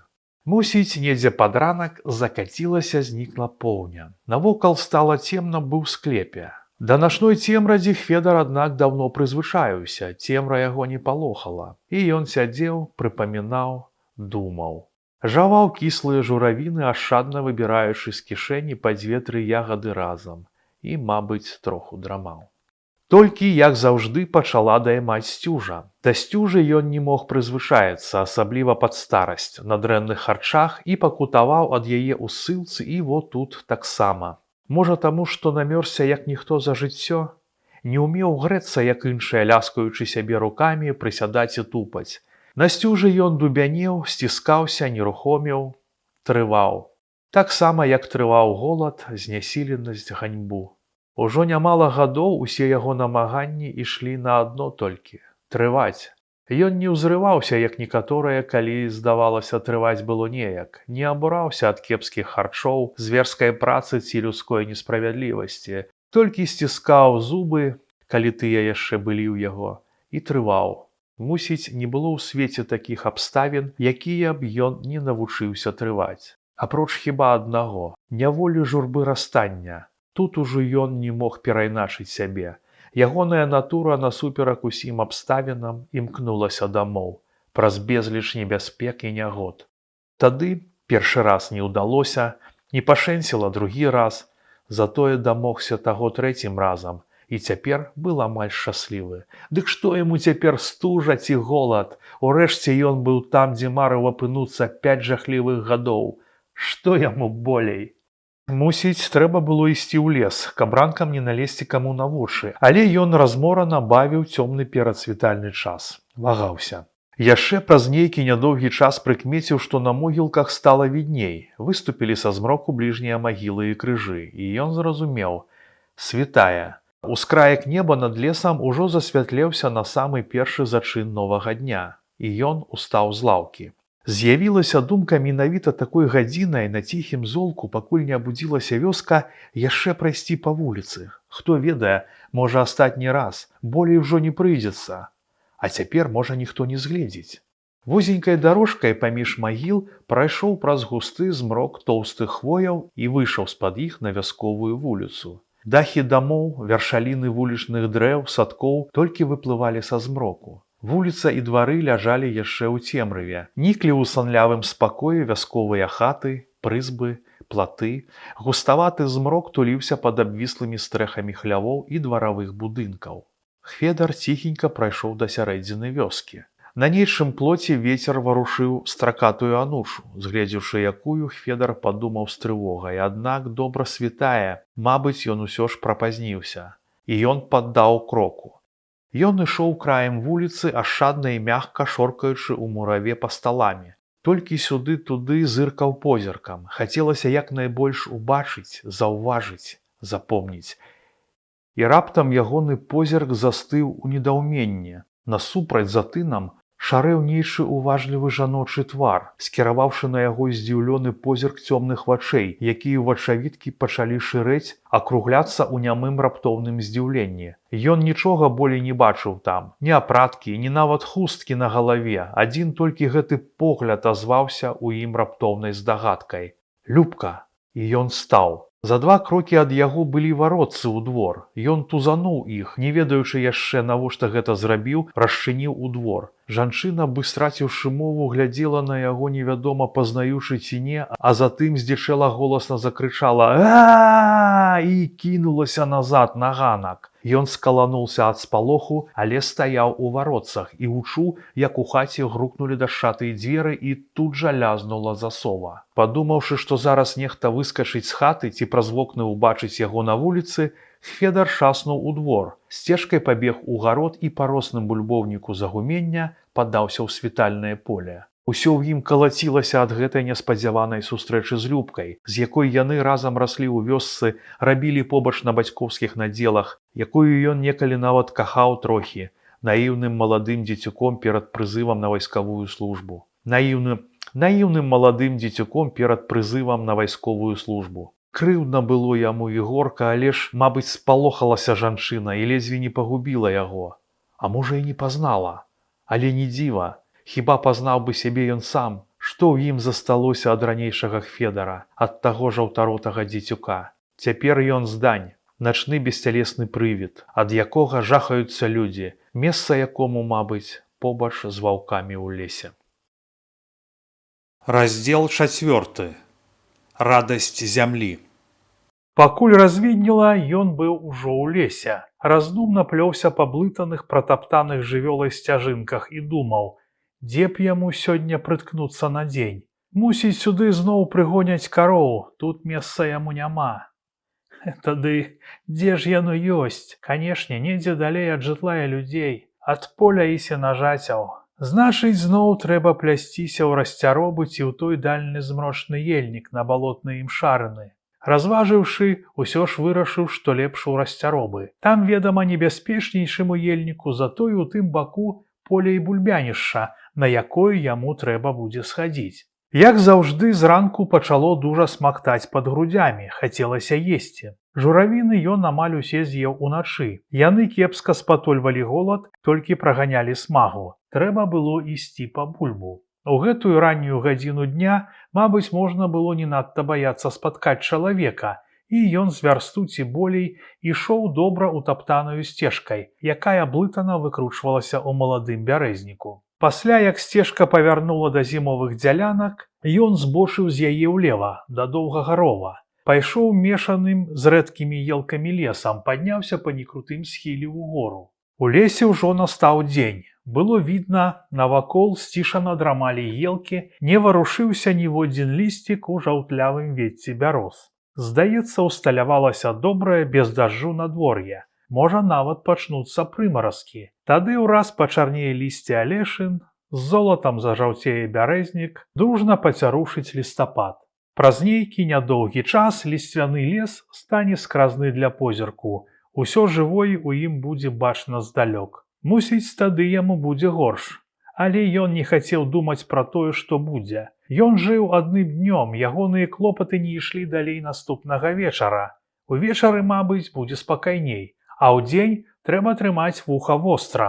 Бадай у тым самым месцы, дзе і першы раз, ён асцярожна спусціўся кустоўем у шырокую праваліну рова. Напіўся там у ручаіне, памыў рукі і твар. Паднімаўся на другі схіл доўга. Разоў колькі спыняючыся адпачываў, не ўпершыню заўважаючы, як менее ў яго сілы. Яшчэ нядаўна ў дарозе неяк не прыкмячаў вялікае слабасці, мабыць, там рухала ім вялікая сіла мэты. А тут мэта ўжо апынулася ззаду. Найперш за многія дні бадзяння аслаб без хлеба. Ведама, ягадамі не надта пракормішся. Але што ж тады? Зноў ісці ў вёску, прасіць у каго хлеба? Чым гэта можа скончыцца? Ён і так дужа баяўся за нядаўнюю сустрэчу з Любкай. Як бы яна аб тым не раззваніла ў сяле? А можа, не пазнала, калі так закрычала жудасна? Вылезшы з рова, доўга аддыхваўся. Пасля адышоўся далей да ўзроўка. Знайшоў трохі ўтульную мясціну між двумя кустамі ляшынніку. Перш чым легчы аглядзеў суччо. Не, арэхаў тут не ўрадзіла на яго беду. Пажывіцца было нечым. У долі, праўда, сталі трапляцца грыбы, сыраежкі і ваўнянкі, зрэдку чырванелі мухаморы, і ён падумаў, што хутка, мабыць, дойдзе чарга і да грыбоў.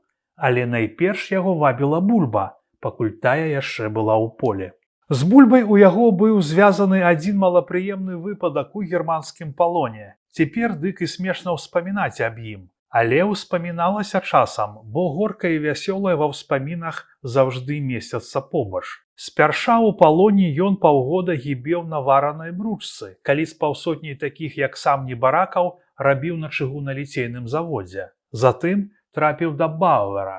Гэта быў стары гаспадар Гер Йоган, два сыны якога ваявалі на фронце, а дома жыла нявестка з двумя падлеткамі. Зямлі ж у таго Йогана, як і скаціны, было процьма, і каб апрацоўваць яе, Бауэр узяў 6 парабкаў з рускіх палонных арміі генерала Самсонова. Наогул у Бауэра было і няблага. Прынамсі кармілі па-людску, хоць рабіць прымушалі штодня без выхадных і святаў. І яны рабілі як чэрці, як валы. Усе гаспадарчыя работы ў поле, на гумні і дома. На гэты конт быў заведзены цвёрды, бадай як у казарме, парадак, за якім асабіста назіраў сам гаспадар сядзібы, што некалі служыў у войску фельдфебелем і бясконца напамінаў ім аб тым.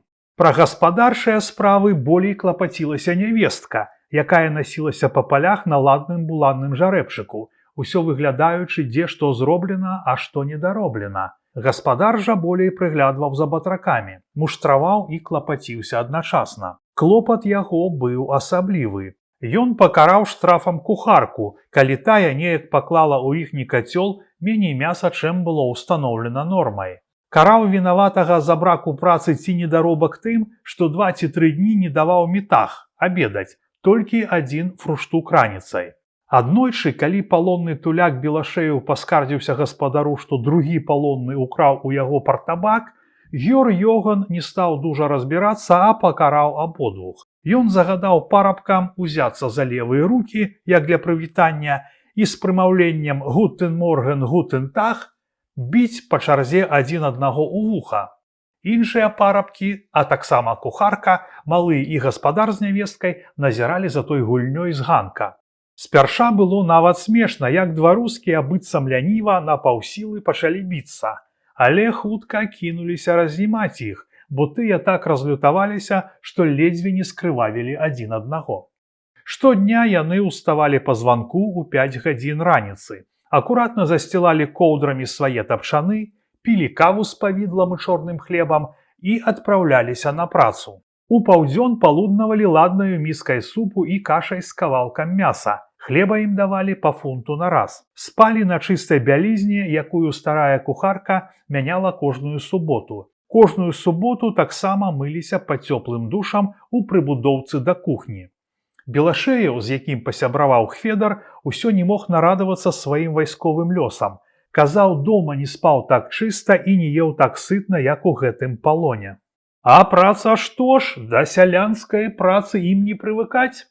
І, мабыць, усё было б увогуле добра, калі б не Рудзі, 14гадовы падшыванец, сын Герды і ўнук старога Йогана. Гэты зладзюга Рудзі, мусіць, кожную гадзіну дома толькі і дбаў, каб зрабіць, што брыдкае парабкам. То ён падапрэ каго калком у прыбіральні, то выцягне з камута супонь, калі трэба запрагаць каня, то падставіць пад хвост кабылі іхні жбан ад квасу. Аднойчы ён выняў з нагружанай фуры шворан, і як Хведар пагнаў каня, фура звалілася з перадка, рассыпаўшы па вуліцы бульбу. Хведар кінуўся яе збіраць, а той Рудзі ад смеху хапаўся за жывот у гародзе, і Хведар, недоўга думаючы, агрэў яго цераз плот пугай. Затым сабраў усё да бульбіны, наладзіў фуру і, нічога нікому не сказаўшы, паехаў у поле. А калі ўвечары вярнуўся ў двор, дык убачыў там старога гаспадара, шырванелую ад гневу Герду і таго злыдня Рудзі з крывавым пісягам на шчацэ. Стары Йоган тут жа распачаў следства. Хведар спрабаваў апраўдацца, але яго не захацелі слухаць. Нявестка нешта гырчэла пра камендатуру і гаўптвахту, але свёкар сказаў, што гаўптвахты не будзе. Ён не можа дазволіць, каб у гарачы дзень веснавых работ ягоны работнік сядзеў у кутузцы ці ляжаў на тапчане з пасечаным бізунамі задам. Ён яго пакарае ганьбой. Заўтра Федер пойдзе на працу ў адной кашулі, без порткаў. Спярша Федер не зразумеў нават. Што гэта за дзіўная кара, без порткаў? У адных падштанніках ці што? Але аказалася, што не ў падштанніках, зусім без нічога аднізу.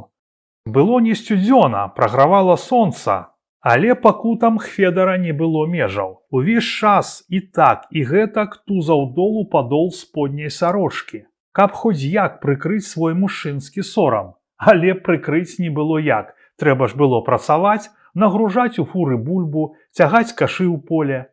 А навокал былі людзі. Немцы і немкі, іхнія дзеці, хлопчыкі і ладныя ўжо дзяўчаты.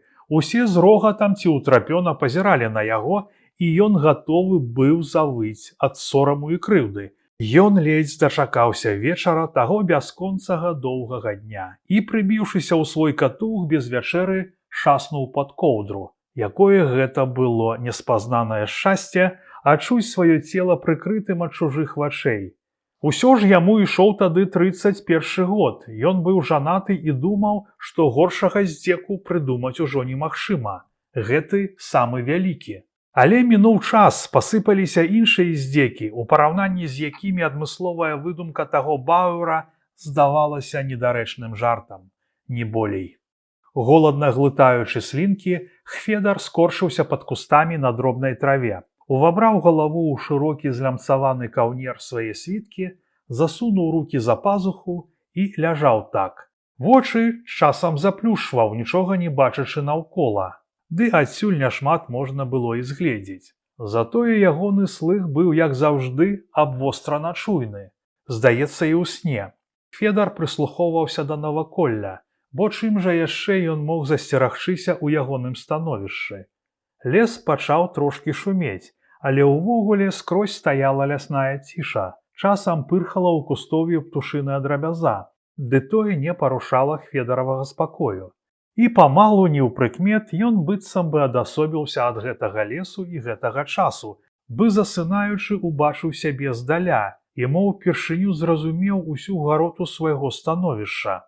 Тое відовішча самого сябе прымусіла яго схамянуцца ад нейкага здзіўлення. Ці што? Сапраўды, чаму ён непрытульна ляжаў тут, праз 2 вярсты ад тае мясціны, дзе ўпершыню ўбачыў свет, дзе ён пражыў сталае сваё жыццё, дзе нарадзіліся яго дзеці?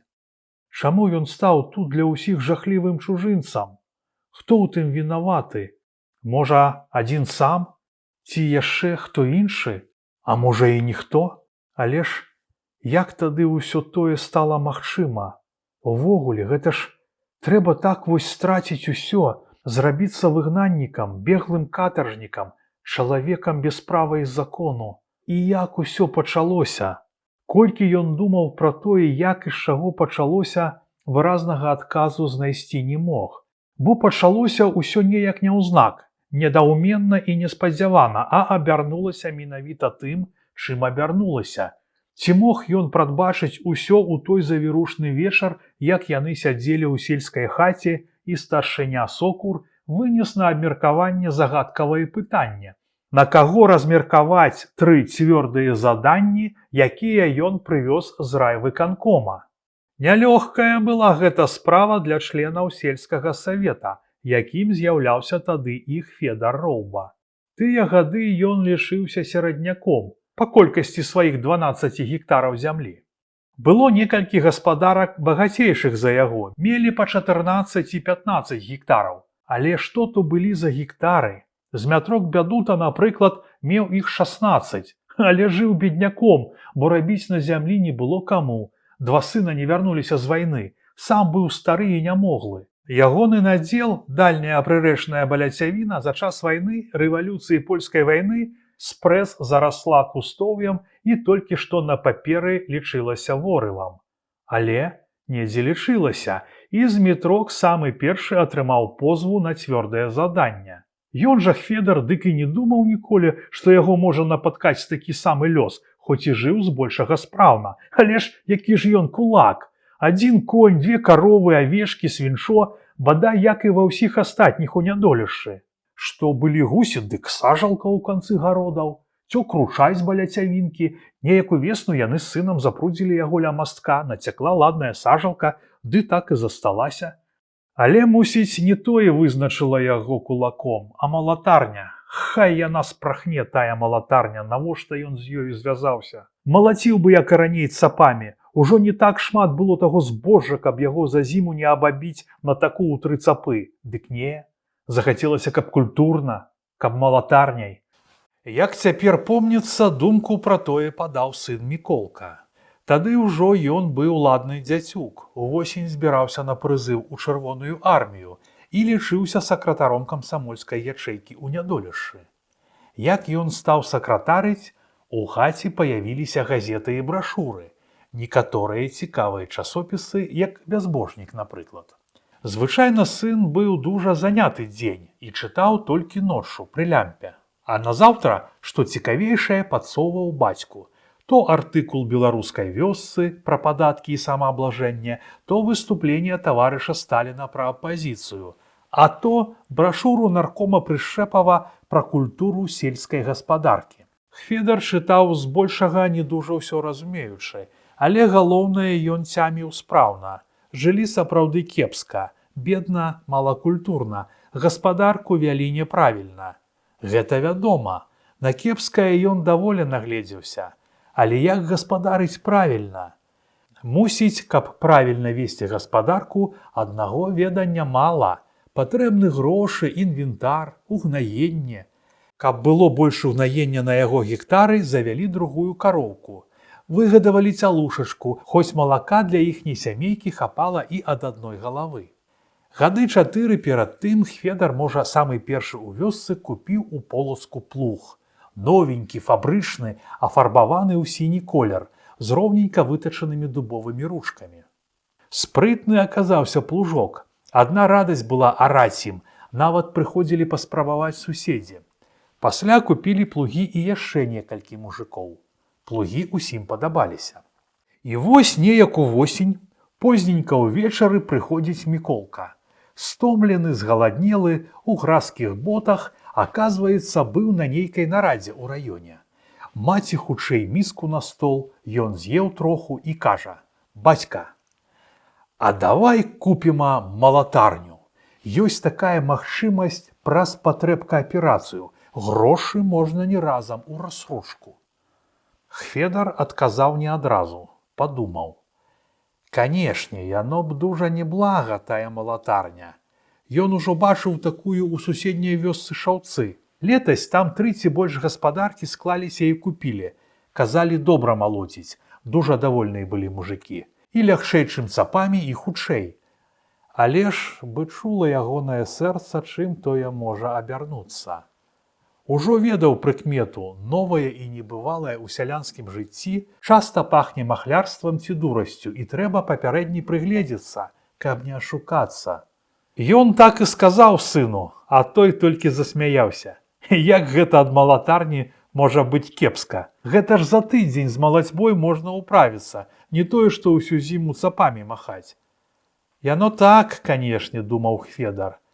Ды ўсё маўчаў, вагаўся. Уранку, як Міколка пабег па сваіх камсамольскіх справах, асцярожна параіўся з Гануляй і вырашыў: купім, пакуль не перакупіў хто спрытнейшы з якой іншай вёскі. Малатарню прыцягнулі на 3-й дзень пасля пакроваў. Памог швагер Тамаш. Доўга ладзілі пад павеццю прывад з драўлянымі дышламі і жалезнымі прэнтамі перадачы. Адклаўшы свае камсамольскія справы, памагаў і Міколка. Усё ж ён таксама разбіраўся ў сучаснай сялянскай тэхніцы. Урэшце ўсё наладзілі і апробавалі новую машыну. Ну, канешне, ніякага параўнання з цапамі, і хутка і якасна. Праўда, народу для абслугі трэба болей, чым на таку.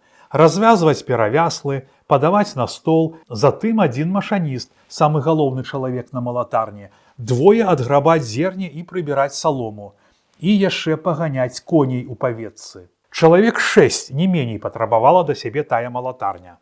Але ўсё апраўдалася. Малацілі талакой, гаспадаркамі 2 ці 3 адразу, як калі складвалася. Хведар нікому не адмаўляў. Меркавалі, як хто хацеў, а плацілі хто колькі мог. У залежнасці ад намалоту, канешне. Усё па добрай воле. Што ж ён, які эксплуататар для сваіх сяльчан? Мусіць, ён бы даў малаціць і дарма, але трэба былі грошы. Усё ж малатарня каштавала недзёшава, і хоць узялі ў крэдыт, але сплочваць трэба было кожны квартал. Да каляд памалацілі ўсе суседзі і некаторая яго радня. Нават прывозілі з суседніх вёсак. Усім малаціў Роўба. Нядоўга, аднак, пагрукацела на ягоным такую тая чырвоная малатарня. У наступную восень прыйшоў той самы сельсавецкі старшыня Сокур, з ім яшчэ нехта вусаты з раёна. І апячаталі. Аказваецца, дапусціў ён эксплуатацыю, непрацоўны даход. А як жа цяпер? Што будзе, пытаўся Хведар. Што будзе, тое і будзе, цьмяна адказаў вусаты, зашчапляючы свой пацёрты партфельчык. Яны ўдвух, не азіраючыся, пайшлі са двара. А ён моўчкі стаяў ля варот, ужо адчуваючы, што гэта не страта малатарні. Гэта пачатак і яшчэ большай бяды, што чорнай варонай закружылася над яго галавой. Міколкі ў той час ужо не было дома. Месяцы два, як прызвалі на вайсковую службу, адправілі на далёка-ўсходнюю граніцу.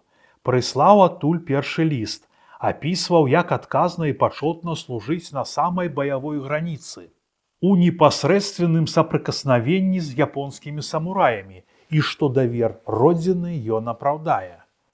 Хведар скупа яму адпісаў пра іхняе жыццё, але пра малатарню не ўставіў ні слова. Хай сын служыць спакойна, апраўдвае давер родзіны. А ў нядолішшы на той час заварыліся малавясёлыя справы. Знайшліся зайздроснікі, як той зыркаш, які напісалі на яго за малатарню аж наўполацк, што абірае сялян. Але ж хіба ён абіраў? А як сталі размяркоўваць цвёрды падатак, адразу ўспомнілі тую малатарню, і Сокур сказаў, што тут будзе па справядлівасці. На малатарні Роўба нешта заробіў. Хведар не ведаў, як адказаць. Коратка адказаць ён не ўмеў, а доўга тлумачыць не было як. І выйшла так, што старшыня меў рацыю. Заробіў Роўба ці не, але ў вёсцы другой малатарні не было, і цвёрды падатак прыляпілі яму законна. Цяпер, падумаўшы, дык разумееш, на чарта яму здалася тая малатарня. Лепей бы, як спрадвек, малацілі цапамі, мелі б які-ніякі хлеб і сваё жытло, і не мелі б таго няшчасця, што як з прорвы абрушылася затым на яго сямейку. Але, мусіць, тады нічога ўжо не ўратавала б. Малатарня была толькі прычэпкай. Так ужо, калі гружаны воз пахінецца ў калдобіне, дык як не хапайся рукамі, абернецца, адзін бок перасверыць другі. Тая малатарня была толькі апошнім давескам, які перасверыў яго і без таго нахілены воз жыцця. Бо яго пазначылі, як пазначаюць памаўзлівую скаціну ў статку. Нейкая адзнака асаблівасці з'явілася на ягоным прозвішчы ў сельсавеце, ці, можа, у раёне. Той цвёрды падатак, 70 пудоў збожжа, ён неяк сплаціў, хоць падмёў усе хлебныя засекі ў клеці. Вывез усё да 1 сакавіка, як і прадпісвала абвестка. Галаднавата стала ў іх на стале. Невядома, чым было засеяць яравы клін. Засталося пуды 2 ячменю і трохі аўса, і ён не ведаў, ці прыкупіць астатняе, ці пазычыць у каго. Ён яшчэ не надумаў, як яму выкруціцца з ярыной, калі прынеслі новы, яшчэ болей цвёрды падатак. На гэты раз 80 пудоў збожжа і 100 рублей грашыма. Ён сказаў сабе: «З глузду яны там з'ехалі. Дзе ён гэтулькі возьме?» Бегаў у сельсавет, ездзіў у раён да знаёмага сакратара Церабільнікава, які яшчэ з ягоным Міколкам разам працаваў у камсамоле, скардзіўся, тлумачыў, прасіў. Не памагло нічога. Сказалі, не сплоціш у срок, а пішам усю гаспадарку, в том числе будынкі і жывёлу. Пабедаваў з тыдзень і пачаў хадзіць па радні, сваёй і жончынай, па хоць бы трошку заможных людзях у вёсках. Але ўсе нібы здранцвелі, аглухлі да чужой бяды, ніхто нічога не даў. Мусіць, кожны думаў, як выкруціцца самому, бо Роўба ўжо не першы быў абкладзены цвёрдым падаткам. Чуў, такі ж падатак панакладвалі і ў іншых вёсках. Тады кінуўся прадаваць малатарню, абвясціў у вёсцы, у суседніх паселішчах, ды ніхто не купляў, не пытаўся нават. Мусіў папрадаваць жывёлу, Абедзвюх кароў, усе авечкі, 2 свіней. Дурны быў. Не ведаў, што дарма ўсё гэта. Не ўратуе і квітанцыя аб поўным разліку. Нічога, мабыць, ужо не магло ўратаваць, калі хтосьці надзяліў яго паганым страшным словам «кулак». Неяк тады, бегаючы па грошы, спаткаў у мястэчку Наэма, старога яўрэя, з якім калісьці меў справу, як купляў малатарню, ды заходзіў да яго і раней.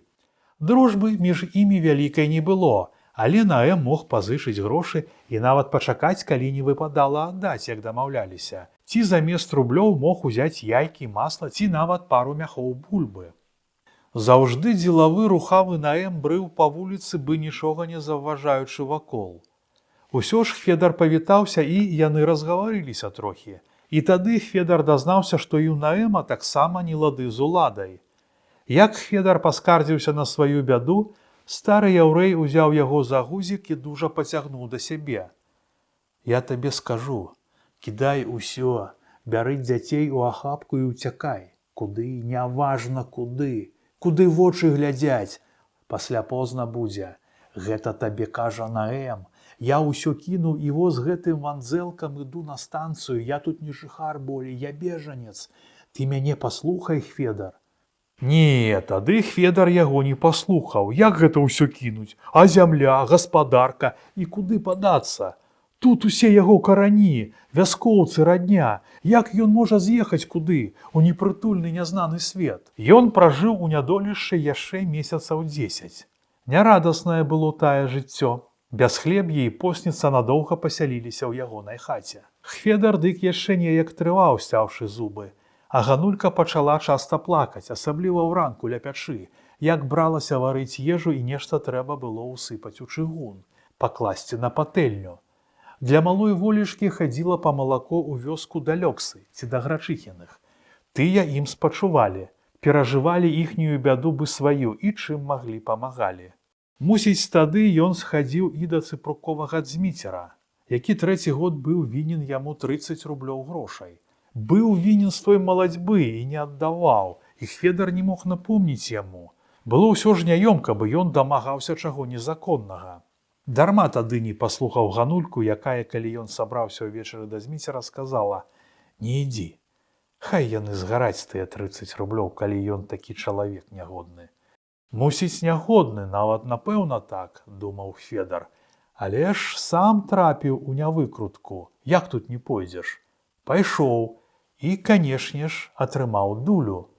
Не меў грошы зміцер, ці не хацеў аддаць, хто яго ведае. Толькі дужа нядобра пагаварылі яны, і Хведар, прыйшоўшы дамоў, зацята маўчаў да ранку. Яно, можа б, і нічога асаблівага, можа б, як і абышлося без тых грошай, калі б гэты зміцер не быў у актывістах камбеда. Калі пачалося самае страшнае раскулачванне, менавіта ён і прапанаваў на паседжанне раскулачыць Хведара Роўбу, як лішэнца і цвёрдападатніка. Што ж, яго паслухалі, Хведара выслалі, правялі класавую барацьбу на вёсцы, а тая 30-ка так і засталася за зміцерам. Хай карыстаецца на здароўе. Хведару не шкада грошай, толькі яшчэ болей сумна зрабілася ад таго на свеце. Недзе ў гары свяціла негарачае сонца. Вершаліны елак воддаль ціха гарэлі ў ягоных бліскучых промнях. На іх голлі грэліся вароны, часам пералятаючы кудысь, на суседнія елкі ці што. Унізе ж пад ляшчыннікам стыў сыраваты засень. Было халаднавата, і Хведар колькі разоў ужо варочаўся то адным, то другім бокам, каб не дужа застуджацца ад зямлі. Ён прыдрамаў трохі. Можа, з гадзіну ці больш пасля, апроч сцюжы, яму стаў дапякаць голад, і ён сеў пад кустом. Карцела пайсці ў поле па бульбу. Можа, там ужо ўсё выбралі, людзей на палетку, мабыць, няма, і ён што-нішто знойдзе, якіх дзесятак пакінутых у зямлі бульбін, то, мабыць, не будзе кража. А калі і кража, дык не дужа вялікая, калгаснікі яму даруюць. Усё ж яны ўзялі ад яго болей. Адна сядзіба чагосьці каштуе, ды і малатарня таксама.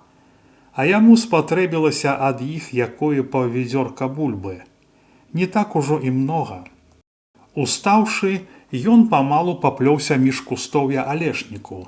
Улез у завалены хворастам малады асіннік, ледзь выбраўся з яго. Трохі затрымаўся ў зарасніку высокага ўрос чалавека малінніку са сохлымі шарнелымі ягадамі ў ветці, якія тут не ўсе выдзяўбалі птушкі. Збіраў па адной, еў. Наедак, аднак, быў няважны, толькі хрумсцелі на зубах насенныя костачкі. Маліны ўжо страцілі ўсю ранейшую слодыч.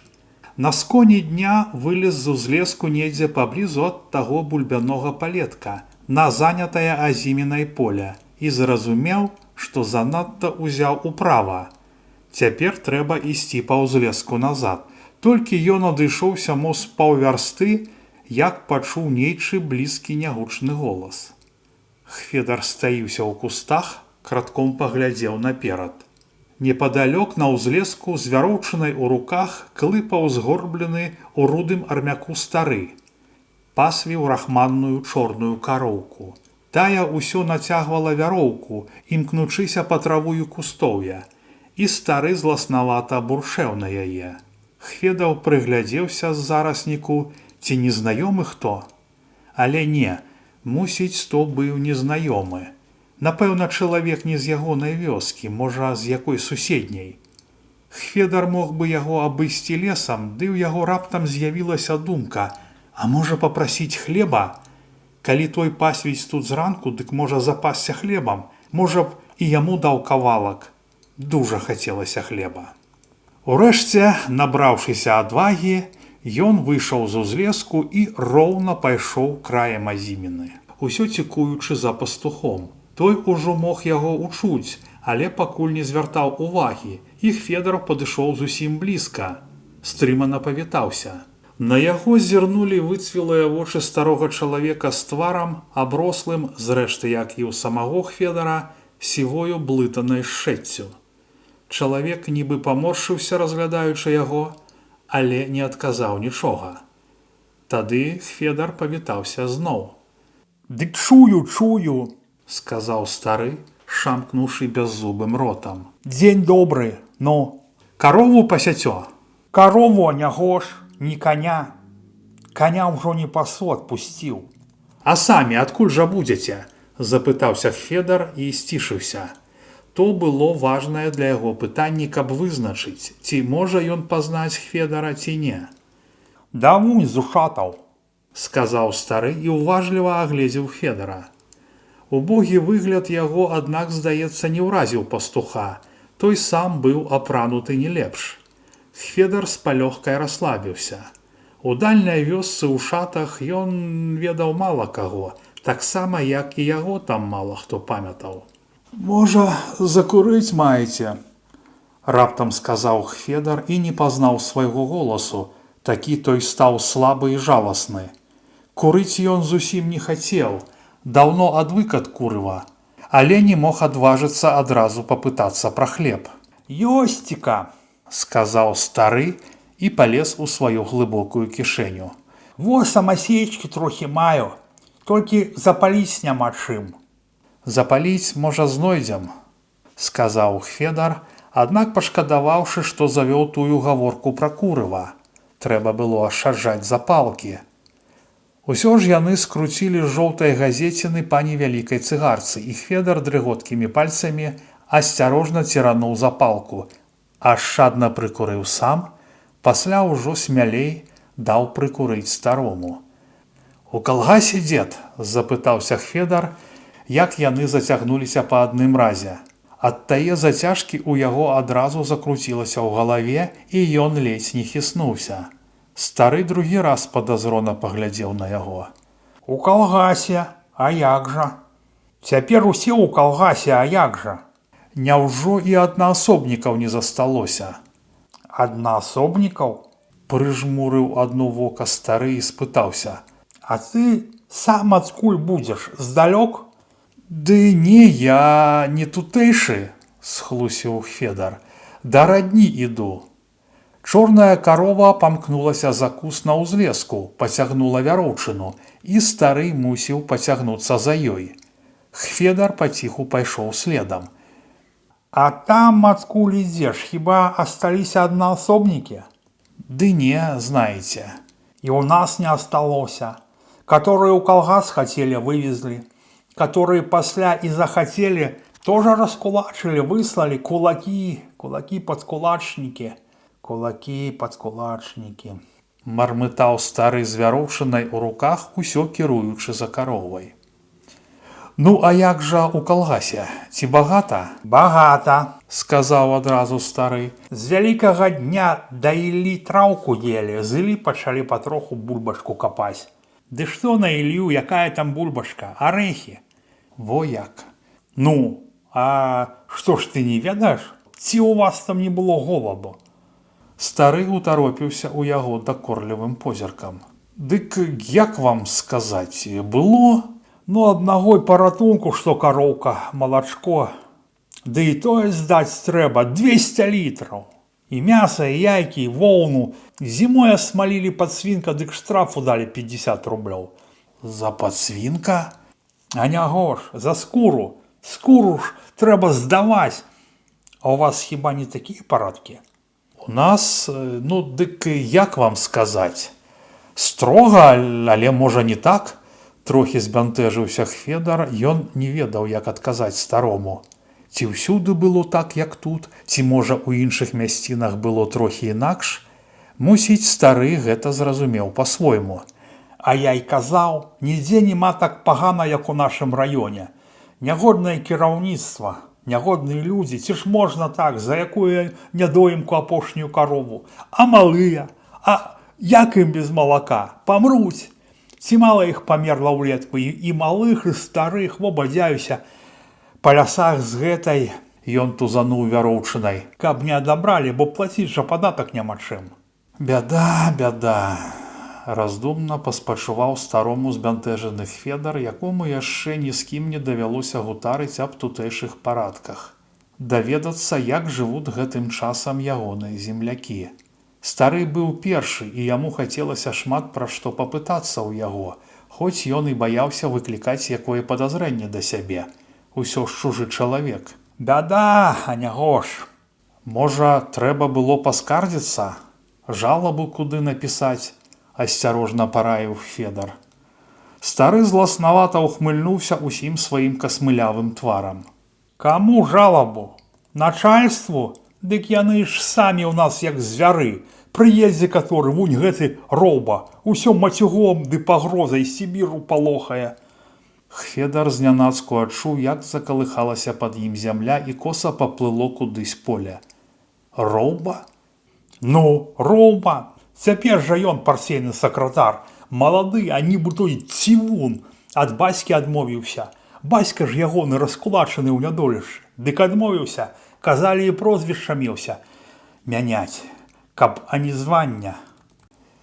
Хведар, здалося, уязджаў у зямлю, якая ўсё плыла, гойдалася навокал. Ён ужо кепска чуў, што яшчэ казаў стары, які гаварыў і гаварыў. Скардзіўся, мабыць, на парадкі ў раёне. Хведар яго не слухаў. Ён так нечакана учуў тое пра сына. З такім нутраным болем уразіла яго тая навіна, што ён анямеў на хвіліну. Болей не мог ні пра што пытацца. Толькі самотна паглядзеў на шырокі абсяг руні, за якой на пагорку віднеліся стрэхі недалёкай вёскі, і моўчкі пайшоў па ўзлеску. Пра хлеб так і не запытаўся. Ён ужо не мог нічога прасіць. Пайшоў прэч, як пабіты сабака. Ішоў і думаў, нашто прыйшоў сюды, зачапіў гэтага старога. Лепш бы ён не ведаў нічога ні пра тутэйшае жыццё, ні пра сына, жыў бы як раней аднымі сваімі бедамі, што гадамі насіў у сабе. Нашто яшчэ да іх дадаваць і гэтае? Як з імі жыць у сваёй спархнелай душы? Хаця, якое ўжо там жыццё? Зусім няўцямны да наваколля, ён далёка адышоўся па ўзлеску ад старога з каровай, ні разу не азірнуўшыся на яго. Пасля зайшоў глыбей у лясцвяны лес і апусціўся ў высокую папараць. Тое, што ён чуў пра сына Міколку, на пачатку бянтэжыла, збівала з тропу. Ну хай, адмовіўся ад раскулачанага бацькі. Навошта ж так да людзей? І яшчэ мяняць прозвішча. Што ж тады застаецца ад мінулага? Як тады жыць у будучым? Што ён скажа сваім дзецям, калі тыя будуць у яго? Дужа яму было няпроста зразумець сына, якога ён не бачыў 7 год. І тое, што ён пачуў пра яго, адно бянтэжыла і абурала. Малы Міколка быў жаласлівы да жывёлы. Неяк усю зіму трымаў у клетцы пад ложкам бедалагу курачку, якая зламала нагу. Дужа шкадаваў маці, як тая хварэла на рожу. А як вырас, мусіць жа гэтак аддана палюбіў камсамол. Можа, і не сам камсамол, як тую гарластую мітусню, якой з захапленнем займаліся маладыя, а ад суму і самоты, седзячы зімой у цёмных завеяных снегам вёсках. Усё нешта выдумвалі, выконвалі, засядалі, абмяркоўвалі і прымалі рэзалюцыі. З усёй іх ячэйкі асабліва актыўнічалі Міколка і ягоны аднагодак Шурка, адзіны сынок у бяднячкі удавы Міхаліны. Аднойчы яны прынялі рэзалюцыю, каб зняць абразы. Канешне, дамагчыся таго ва ўсёй вёсцы, як ім хацелася, хлопцы не мелі сілы. Тады пастанавілі зняць хоць бы ў сваіх бацькоў. Тое было прасцей, але, мусіць, таксама не надта. Бацькі іх не дужа слухаліся. Хведар глядзеў на хлапечую задуму даволі памяркоўна. Што тыя абразы? Праўда, вісяць у куце, нікому не замінаюць, але і карысці з іх таксама няма ніякай. А Гануля заўпарцілася. І Міколка яе ўгаворваў ад каляд да самага Вялікага посту. Усё ж дамогся.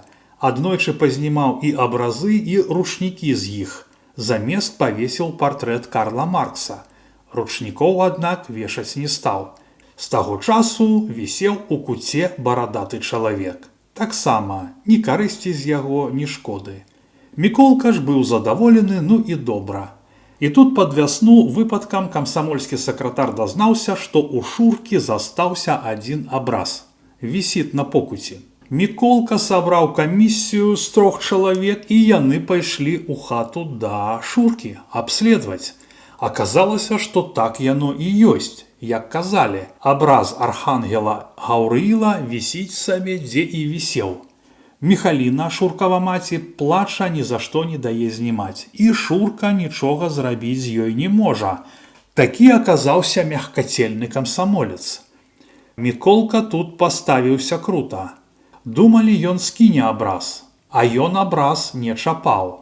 А сабраў камсамольскі сход і, не зважаючы на даўняе сяброўства, дамогся, што Шурку выключылі з камсамола. Хведар трохі падзівіўся з таго і неяк увечары мягка папракнуў сына. Сказаў, ці не занадта сурова яны паставіліся да свайго ж вясковага хлопца, як Міколка яму адказаў з нечуванаю раней строгасцю ў голасе. Камсамол такіх ашуканцаў сцірае ў парашок. Ну-ну, зважліва сказаў сабе бацька і пайшоў па сваіх хатніх справах. На тыя сынавы клопаты ён глядзеў тады бы на дзівацтва малых. Малое дурное падрасце, паразумнее, мабыць, аднак паразумнеў па-свойму. Разважыўшы, Хведар пачаў спакайнець, думаць інакш. А можа, цяпер так і трэба? У ссылцы ён даволі нагледзеўся на ўсялякія выкруты чалавечых лёсаў, начальніцкую строгасць і жорсткасць без мэты, ці якія мелі адну мэту – здзёк. Але дабрыня мусіць там, дзе справядлівасць і праўда. А дзе класавая бязлітаснасць, жорсткасць вышэйшых да тых, хто ніжэй, якая ж там дабрыня? Мусіць, навек адышла дабрыня з мінулым часам. На змену ёй паявілася нешта новае, жорсткае і няшчаднае. Ягоны разумны Міколка, мабыць, хутка засвоіў тое. Калі ён цяпер стаў такі, значыць, такім стаць было трэба. Асабліва, калі ён не па сваёй злосці, а з дзяржаўнай патрэбы. Значыць, іначай нельга. А што выракся бацькі? Ну, крыўдна, канешне, і балюча. Ды што зробіш? Можа, ён адрокся таму, што бацька быццам памёр і ніколі не дазнаецца пра тое.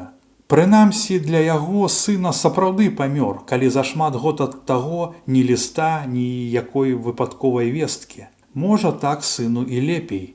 Зноў жа, кулак. Мабыць, бацька ўжо тым не нашкодзіць, а сын пажыве можа. І ўсё ж было крыўдна, балюча было Хфедару, хоць плач. Калі пачало вечарэць, ён падняўся з папараці, агледзеўся. Скрозь у целе была вялікая слабасць. Ногі зрабіліся тоўстыя, бы кулі, ці не пачалі пухнуць, і неяк цягнулі ўніз. Ён зноў памалу пайшоў праз гушар на ўзлесак і па надрунню патупаў у бок бульбянога палетка. Сонца тым часам ужо сышло з небасхілу, схавалася за вершаліны лесу, але неба над полем яшчэ поўнілася ягоным нізкім святлом, у якім вольна плылі кудысь пульхныя аблокі. Як Хфедар і прадбачыў, бульбу на палетку ўжо ўсю выбралі, ні жанчын, ні коней нідзе не было відаць, толькі воддаль бугрыўся адзіны, накрыты саломай бурт. Ну, але бурт яму не патрэбны. Трохі адышоўшыся ад канца загона, Хфедар разгроб рукамі ў зараную баразну, калупаўся ў зямлі. Не, тут не было нічога, мабыць, усё падабралі. Тады ён адышоўся далей, перагарнуў у 2-3 месцах зямлю, знайшоў перарэзаную лемяхом палавіну бульбіны. Падняў галаву, агледзеўся, быццам нідзе нікога. Ён прайшоў трохі ў бок па загоне, дзе валялася ў барознах раскіданае каліўе бульбоўніку. Падумаў, што можа, што нішто засталося.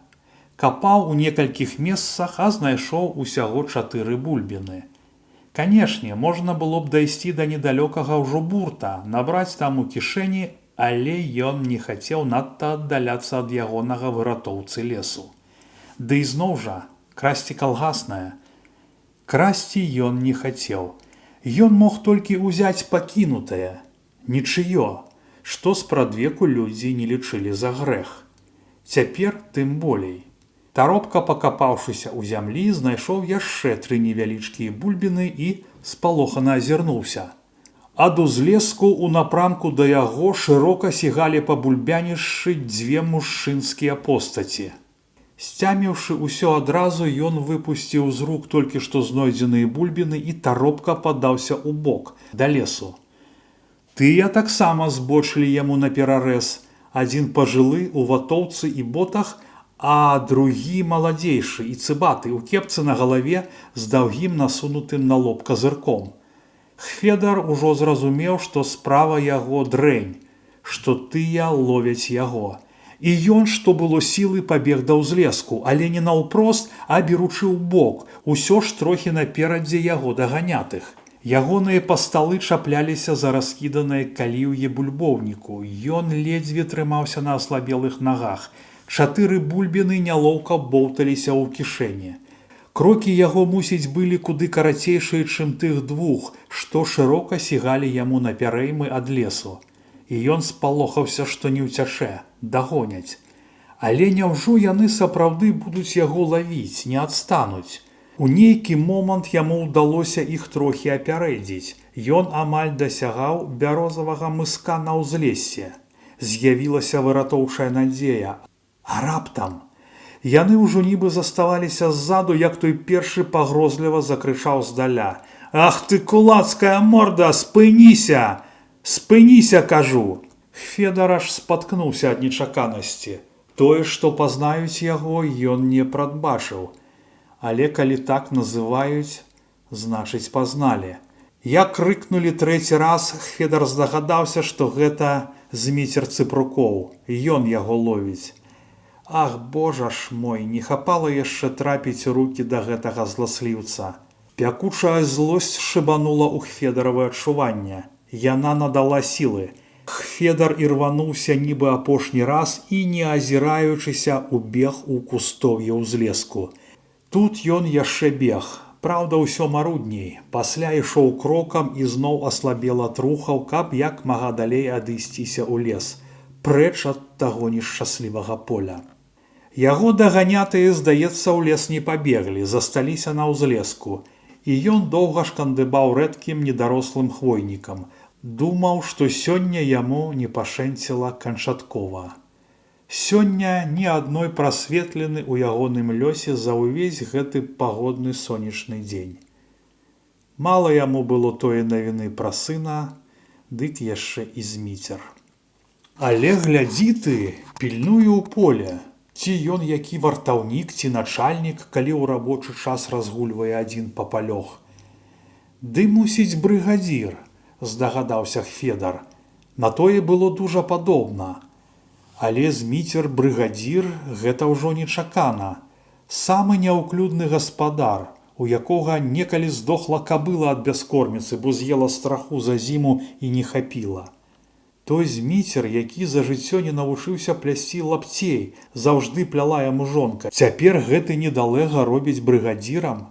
Праўда, горла меў добрае, мог накрычаць на каго хочаш. Што цяпер, мабыць, самае важнае. Як там у ссылцы, так і тут у калгасах. Мабыць, аднолькава. Раздзел 5. Аблава. Ноччу ушчаўся вецер. Лес апантана шумеў, ёлкі, здавалася, аж гулі ад ветранога напору, не перастаючы ляскаталі лісцем бярозы. І Федар падумаў, зараз палье дождж. Той ноччу ён не пайшоў у вёску, ён наогул болей не вылазіў з лесу, які даваў яму больш-менш бяспечны прытулак. Іншага на гэтай зямлі ў яго не засталося. Кожны раз ён абіраў для сябе новае месца, абы далей у лес. Гэты вечар, уцёкшы ад даганятых, упаў долу там, дзе яго застаў прыцемак, у маладым густаватым ельніку, а край хмызняковай імшары. Ісці далей, мусіць, не мела сэнсу, за імшарынай пачыналася балота, а галоўнае, у яго ўжо не заставалася сілы. Трохі адляжаўшыся сеў, парэзаў на скрылікі і зжаваў тыя 4 бульбіны. Болей з яды ў яго не было нічога.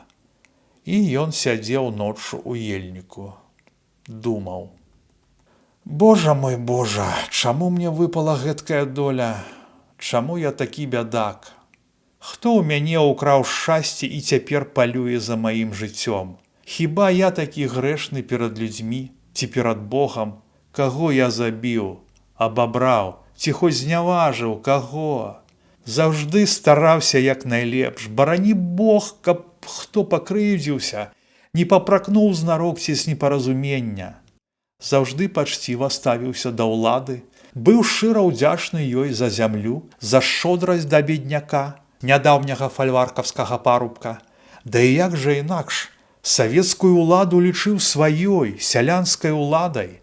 Яшчэ, бывала, пярэчыў на сходках, як некаторыя наракалі: таго няма, таго мала, няма мануфактуры, цвякоў, не хапае газы, не купіць цукру. Казаў каторым нецярпліўцам: чакайце, не ўсё адразу. Савецкая ўлада, яна не пакрыўдзіць бедняка, яна галоўны свой клопат мае аб трудавым сялянстве. Ды ці ён сам тое прыдумаў? Аб тым пісалася ў газетах. Тое ж гаварылі прадстаўнікі на сходах. І ён верыў, ён гатовы быў усім пра ўсё верыць, бо сам не хлусіў ніколі, нікога за жыццё не ашукаў. Хто ж ашукаў яго?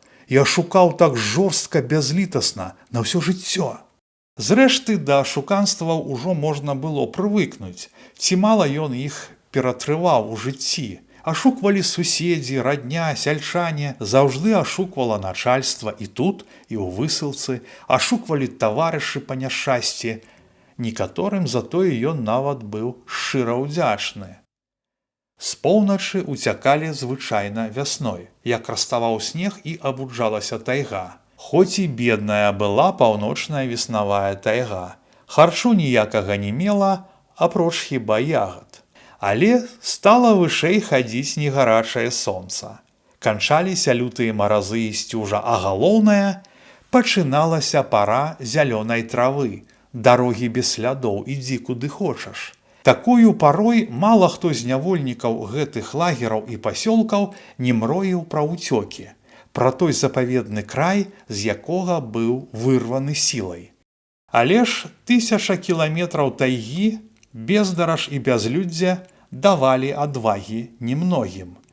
Для тае адвагі патрэбна было жалезнае здароўе, звярыная сіла, а яны пад вясну ледзьве цягалі ногі. Але мары ап'янялі, а ап'янелы чалавек, хто ведае на што здольны, і на разумнае, і на дурное, гэта ўжо гледзячы па абставінах.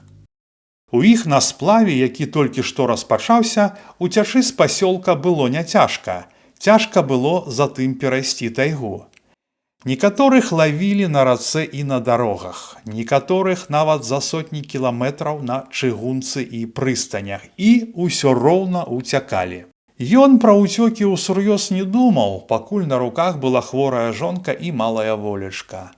Але затым, як застаўся адзін, хіба толькі думалася і тут жа забывалася.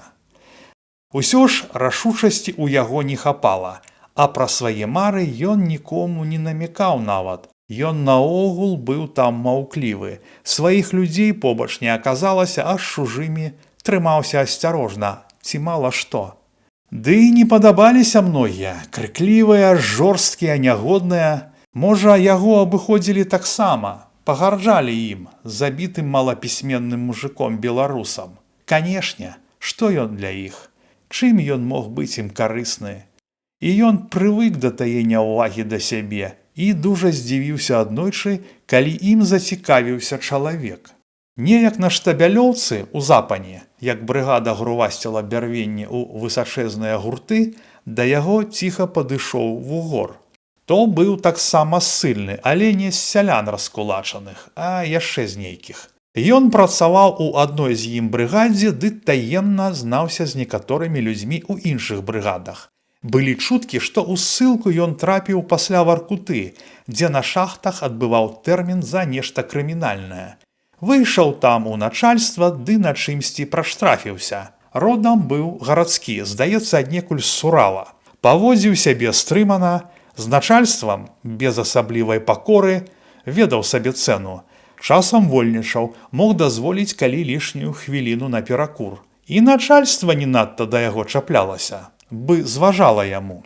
Гэты вугор паазіраўся, паслухаў, блізка нікога не было і кажа Хведару: «Дамоў хочаш?» Хведар здзівіўся, збянтэжыўся, адразу і не зразумеў пытання. Тады той растлумачыў: «Ёсць такая магчымасць, нас двое, трэцім будзеш?» Пра што было і казаць? Канешне, дамоў Хведар гатоў быў паляцець на крылах. Усё ў ім узгарэлася ад тых слоў чалавека. Толькі як? Якая ў іх з'явілася магчымасць? Але, мусіць, з'явілася, калі добры чалавек прапануе. Значыць, згодны? Ціха папытаўся вугор. Тады заўтра станавіся на крайні штабель. Назаўтра ўранку ён і сапраўды стаў на працу ля крайняга ад лесу штабеля.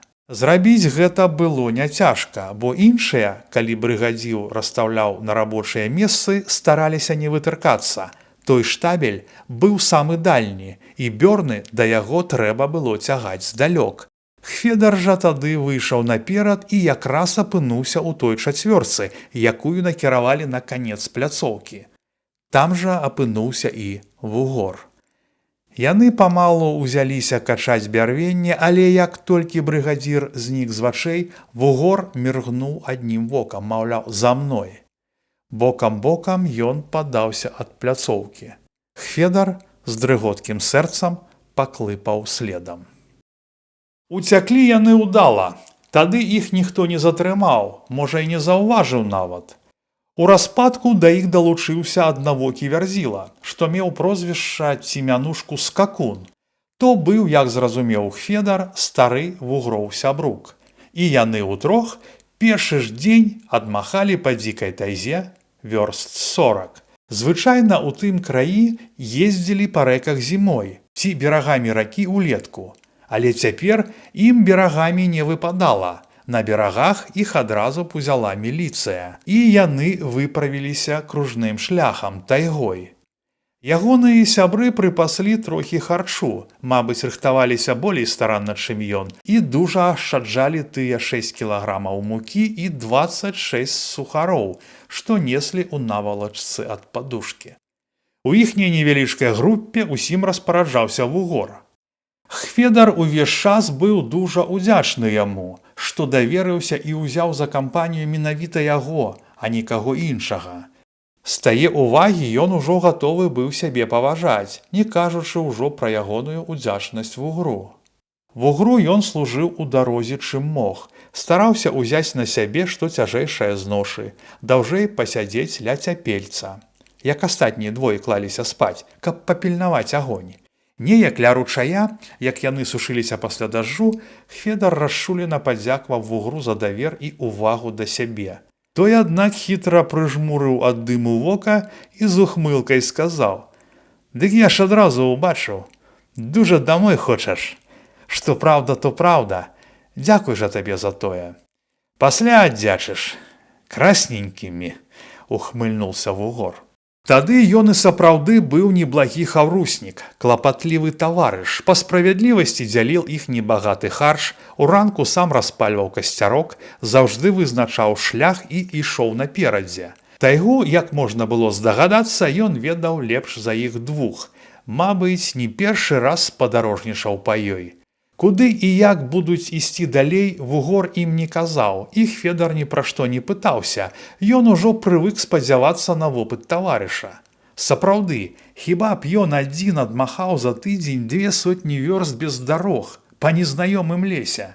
Гэта пасля ён што-нішто зразумеў у жахлівай справе ўцёкаў, а тады быў дурны і зялёны, бы салдат-навабранец.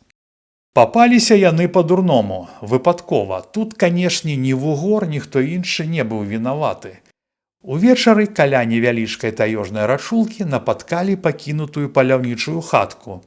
Зайшлі, думаючы, чым пажывіцца, але марна, нічога здатнага ў ёй не знайшлі. Начаваць там не адважыліся, адышліся вярсты 2 і ўжо ў прыцемку, дашчэнту змораныя, не распальваючы цяпельца, паклаліся радком на мягкім моху ў хвойніку. На святанні іх паднялі пад рулямі 2 стрэльбаў. Пасля аказалася, што ўчора ля тае хаткі іх згледзеў тутэйшы паляўнічы, сказаў брату, і яны ўдвух дагналі ўцекачоў. Усё адбылося нечакана, знянацку. Каб яны мелі трохі больш часу, дык, можа б, як і выкруціліся, але не паспелі яны апамятацца, як прыйшла фурманка, і іх адвезлі на лесаўчастак, адтуль на прыстань, у камендатуру. Браты паляўнічыя, мабыць, атрымалі сваю ўзнагароду, а яны апынуліся ў становішчы яшчэ горшым, чым да ўцёкаў. Хведар дужа перажываў ад таго, проста шчарнеў з твару ад гора і нават не ўзяў свой кавалак хлеба, які ім кінулі ў каталажцы. Вугор тады, неяк адразу страціўшы свой звычайна добразычлівы тон, буркнуў: «А табе чаго кіснуць? Табе дык радавацца трэба». «Як?» – не зразумеў Хведар. «А так!» – нядобра засмяяўся яго таварыш. «Што кабаном не стаў?» «Якім кабаном?» – усё не разумеў Хведар. «Не ведаеш, якім. Во ў тым уся справа, што ўжо і не ўведаеш». Хведар тады так і не зразумеў нічога. Толькі пасля, як яго вярнулі ў яшчэ горшае пекла на тарфяніша за сыктыўкарам, неяк у размове з вушлымі зэкамі ён папытаўся, што значыць гэтае слова, і ў яго пацямнела ўваччу. Аказваецца, так звалі таго наіўнага дзівака, якога падбівалі на ўцёкі, каб, калі скончацца прыпасы, пахаршавацца ім у тайзе. Гэта і ёсць кабан. А ён столькі часу быў удзячны Вугру. Ён проста яго полюбіў, найперш за давер і ўвагу. Так той апекаваў свайго кабана. Ну але ж гэта Вугор, закаранелы злачынец, забойца. Чаго іншага было ад яго чакаць? А як во жыццё паставілася да чалавека, бы той Вугор, неміласэрдна, жорстка і вераломна. А можа, гэта яму пакаранне за Бога? За абразы, якія ён маўкліва дазволіў Міколку вынесці з хаты. Спярша Ганулька іх прыхавала на гарышчы за комінам, але Міколка, дазнаўшыся, дастаў адтуль і пабіў аб вугал за свірнам. Маці плакала, а ён, Федар, не ведаў, як паставіцца да таго. Трохі было і шкада святых, з якімі мінала жыццё, але зноў жа, калі той робіць сын ад імя ўлады, усё ж уладзе ён верыў? Лічыў, што там недзе ў Маскве ці Мінску сядзяць разумныя людзі, адукаваныя і справядлівыя, і калі яны вырашылі, што без Бога народу лепш, дык, мабыць, гэтак і трэба? Чаму лепш, ён зразумець не мог. Але ці шмат ён тады разумеў наогул, маючы ўсяго 2 зімы царкоўна-прыходскай школы. Затое ягоны сын меў аж 7 класаў. Мабыць, ужо ён разумеў больш. Аднак жа Бог пакараў яго, а не сына. Сына ён узнагародзіў быццам. А калі пакарае і сына? Дождж і праўда ўшаўся. Дробнае дажджавое сяйво з парывістым ветрам хвалямі хадзіла па лесе, асыпаючы ельнік. Схавацца тут ад яго не было дзе. Мусіць, трэба было перайсці пад вышэйшую яліну, але навокал ляжала такая цемра, што было боязна ўстаць, каб не выкалаць вочы. Такой ноччу добрыя людзі па лесе не ходзяць, думаў панылы Федар. Часам дождж пераставаў, нібы сціхаў зусім, добра, аднак намачыўшы траву, абвіслае голлі ялін, Хфедаравы галаву і плечы, а затым пачынаўся зноў. Хфедар ужо не кранаўся з наседжанага месца і не клаўся долу. Сядзеў, згорбіўшыся і раз-пораз падрыгваючы ад сцюжы. Хоць было холадна, мокра і няўтульна, але ён трошкі адхалонуў душой. Усё ж ноччу можна было не баяцца. З зацятым неспакоем ён чакаў золку, бо не ведаў, куды падацца ў дзень, дзе раздабыць харчу. Ды і наогул адчувала ягоная душа, што дзень прынясе новыя трывогі. Хоць бы не прынёс бяды. Мусіць, аднак, пад раніцу дождж перастаў. Вецер жа усё не сціхаў. Трэс долу дробныя кроплі з вецця, і ў лесе здавалася, што гэта прадаўжаецца дождж. Але неба над ельнікам паяснела ўжо, хоць і было змрочнае і хмарнае. Сумнае неба непагоднага восеньскага дня. Менавіта ў той час дзесьці паблізу пачалі каркаць вароны. Так заўзята, што, здавалася, чутна было ва ўсім лесе. Нейкая невыразная трывога ішла ад гэтага іх нязмоўчнага крыку, і Хфедар са злосцю ўслухоўваўся. Думаў, якога д'ябла яны раскаркаліся. Ён ужо хацеў быў устаць і пайсці ў той бок, прагнаць іх ці што, але не было сілы ўстаць. Хацелася сядзець так і сядзець, можа нават прылегчы пасля тлумнай бяссоннай начы. Памалу развіднела, і ў лесе зблізку сталі відаць яловыя галіны, натапыранае сухое сучо ля камлёў, голы, абсыпаны ігліцаю дол. І раптам на гэтым доле у ельніку з'явіўся аднекуль заяц. Сюды-туды пакруціў вушастай галавой, прысеў на заднія лапы і пярэднімі пачаў дбайна адціраць вусатую пыску. Хфедара ён не бачыў, ці, можа, палічыў за пень, і той не рашыўся варухнуцца, каб не спалохаць жывёліну. Мабыць, гэта яму ўдалося. Непатрывожаны заяц паволі быў роздуме, праскакаў за 5 крокаў ад яго і схаваўся недзе ў ельніку. А вароны ўсё надрываліся, нападалі на каго, ці проста сварыліся ў сваёй варонняй зграі. Мусіць, таксама нейкія ў іх непаладкі, падумаў Федар, як у людзей. Але, мабыць, такіх, як у людзей, не бывае ні ў якіх істотаў. Тыя, калі дзяруць каго, дык каб з'есці, а гэтая, хіба каб задзерсці і кінуць, і ўзяцца за наступнага. Усё ж лютая істота чалавек. Можа, ён так і сядзеў бы ў тым ельніку, дзе было хоць і малаўтульна, але ціха і спакойна, калі б не голад.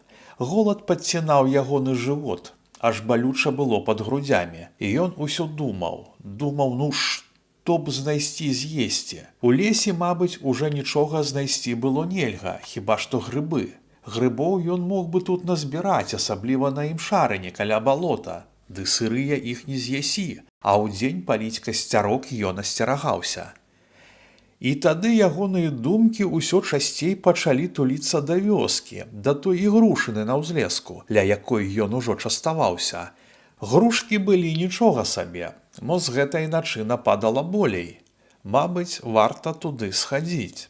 Ён добра намок, пакуль выбраўся з ельніку. Кожная яліна сыпала на яго жменю сцюдзёных кропляў. Нізкае вецце выцірала сваю дажджлівую вільгаць аб яго і без таго змакрэлую вопратку. Ну але што зробіш, трэба было трываць. Макрэць і сцюжу трываць было звыкла, каб яшчэ навучыцца гэтак жа трываць голад. Ды голад, мабыць, не можа стрываць ніхто. Ні чалавек, ні жывёліна. Голад гаспадар над усімі. Хведар памалу ішоў па лесе, выбіраючы болей адкрытыя без падлеску мясціны, усё ж каб меней мокнуць ад вецця. Чамусьці ён падумаў з цікаўнасцю, які сёння дзень. Зусім згубіў лік дням і не мог адрозніць святое нядзелі ад будняў. Сённяшняя ночы пасялілася ў яго адчуванні нейкая загадкавая туга. Ён не ведаў, чаму так. Ці учора надта засмуціла нядобрая вестка пра сына, ці ўсур'ёз растрывожылі тыя пярэймы на бульбянішшы, ці яшчэ што? А мову гэты вароні гвалт, які і цяпер чуваць быў адсюль, старога лесу. Мабыць, не падзяліла чаго вараннё, думаў Хведар. Усё ж ягоны слых за гэтае бадзянне па лясах стаў дужа чуйны. Ён выручаў не раз, не падвёў слых і цяпер. Яшчэ не дайшоўшы да ўзлеску з грушай, Хведар заўважыў якісь неспакой на ўзлессе, а затым спыніўся. З-за кустоўя ўжо віднеліся слупы на дарозе, зялёныя лапікі руні, шэры восеньскі ўзмежак. Якраз на гэтым узмежку непадалёк ад ігрушыны стаялі два чалавекі. Адзін у шэрым будзённым піджаку, а другі у такой жа рудой, як і ў яго саматканай паддзёўцы.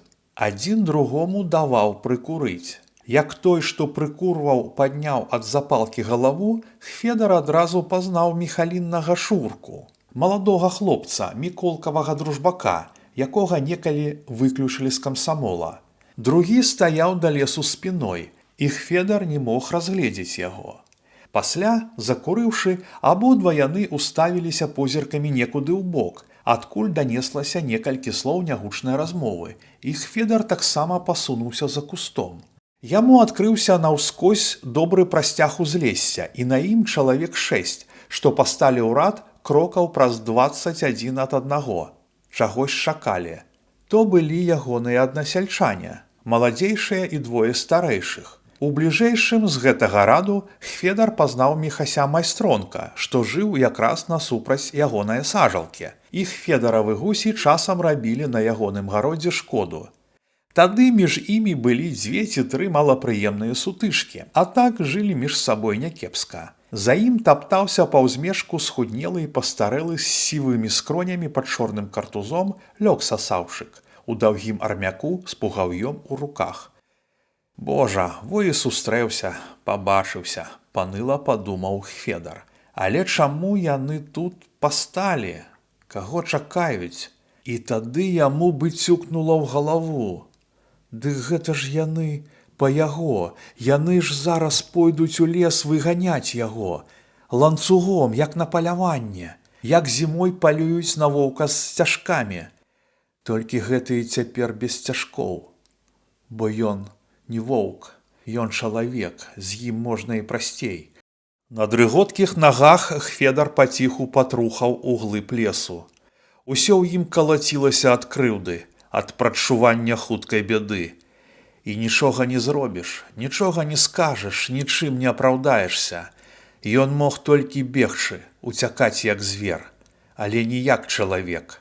Чалавек бы не ўцякаў ад людзей. Ён бы нешта сказаў, і яго б паслухалі. Значыць, ён ужо не чалавек.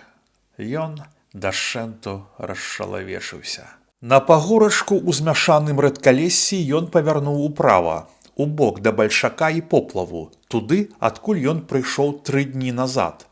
Мабыць, пакуль была такая магчымасць, трэба было ўцякаць з гэтага лесу. Лес для яго ўжо не прытулак. Лес цяпер іхні. У ім яны хочуць злавіць яго, і тады… Не, усё ж ён не дасца. Пакуль ёсць сілы, ён іх апярэдзіць.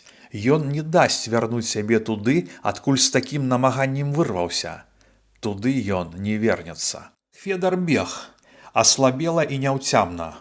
Ужо не выбіраючы шляху, прадзіраўся праз кустоўе падлеску. Вымак наскрозь ад ног да галавы. Ззаду, аднак, было ціха. Яго яшчэ не даганялі, і ён спяшаўся паспець. Паспець выскачыць з лесу на поплаў. Там, уздоўж рэчкі, была чужая з арэчнага раёна зямля. Мабыць, там пра яго яшчэ не ўведалі. Яму ўжо трошачкі заставалася лесу. Затым будзе нешырокая лагчына і бальшак, які ён перайшоў той раз. Але ён задыхаўся, змарыўся ўшчэнт і да ўзлеску ледзьве даплёўся ад знямогі. Усё ж, перш чым выйсці, зірнуў на лагчынку. Там не было нікога. Тады на грудок і дарогу і разам асеў долу. Ля старых хвой на бальшаку стаялі машыны. 3 грузавыя палутаркі. І ад іх у напрамку да лесу ішла грамада людзей. Чалавек 30 ці больш. Наперадзе рашуча крочыў па сенажаці чалавек у расшпіленым чорным плашчы. Ён нешта казаў і рукой шырока паказваў астатнім, ці не разысціся панад лесам у ланцуг. Згледзеўшы тое, Хведар крута павярнуўся і пабег назад у лес. Усё ж, мусіць, ён яшчэ меў нейкую магчымасць. Тыя толькі пераходзілі лагчынку. Пакуль яны паднімуцца па адхоне, увойдуць у лес… Не, ён адарвецца, ён не дасць ім дагнаць сябе. Толькі куды яму бегчы, воўчым загвоздка? Злева нядолішша і землякі-калгаснікі. Ззаду гэтыя, што прыехалі, мабыць, з раёна. Усе апранутыя ў чорнае, не вясковае, значыць, з раёна. Кіраўніцтва і актыў. Яны ззаду, справа ў яго ельнік і далей багністая багавізна. Там не пройдзеш. Няўжо спераду яму пакінулі выйсце? Там, дзе бульбянішча, дзе ён учора сустрэў дзеда з каровай.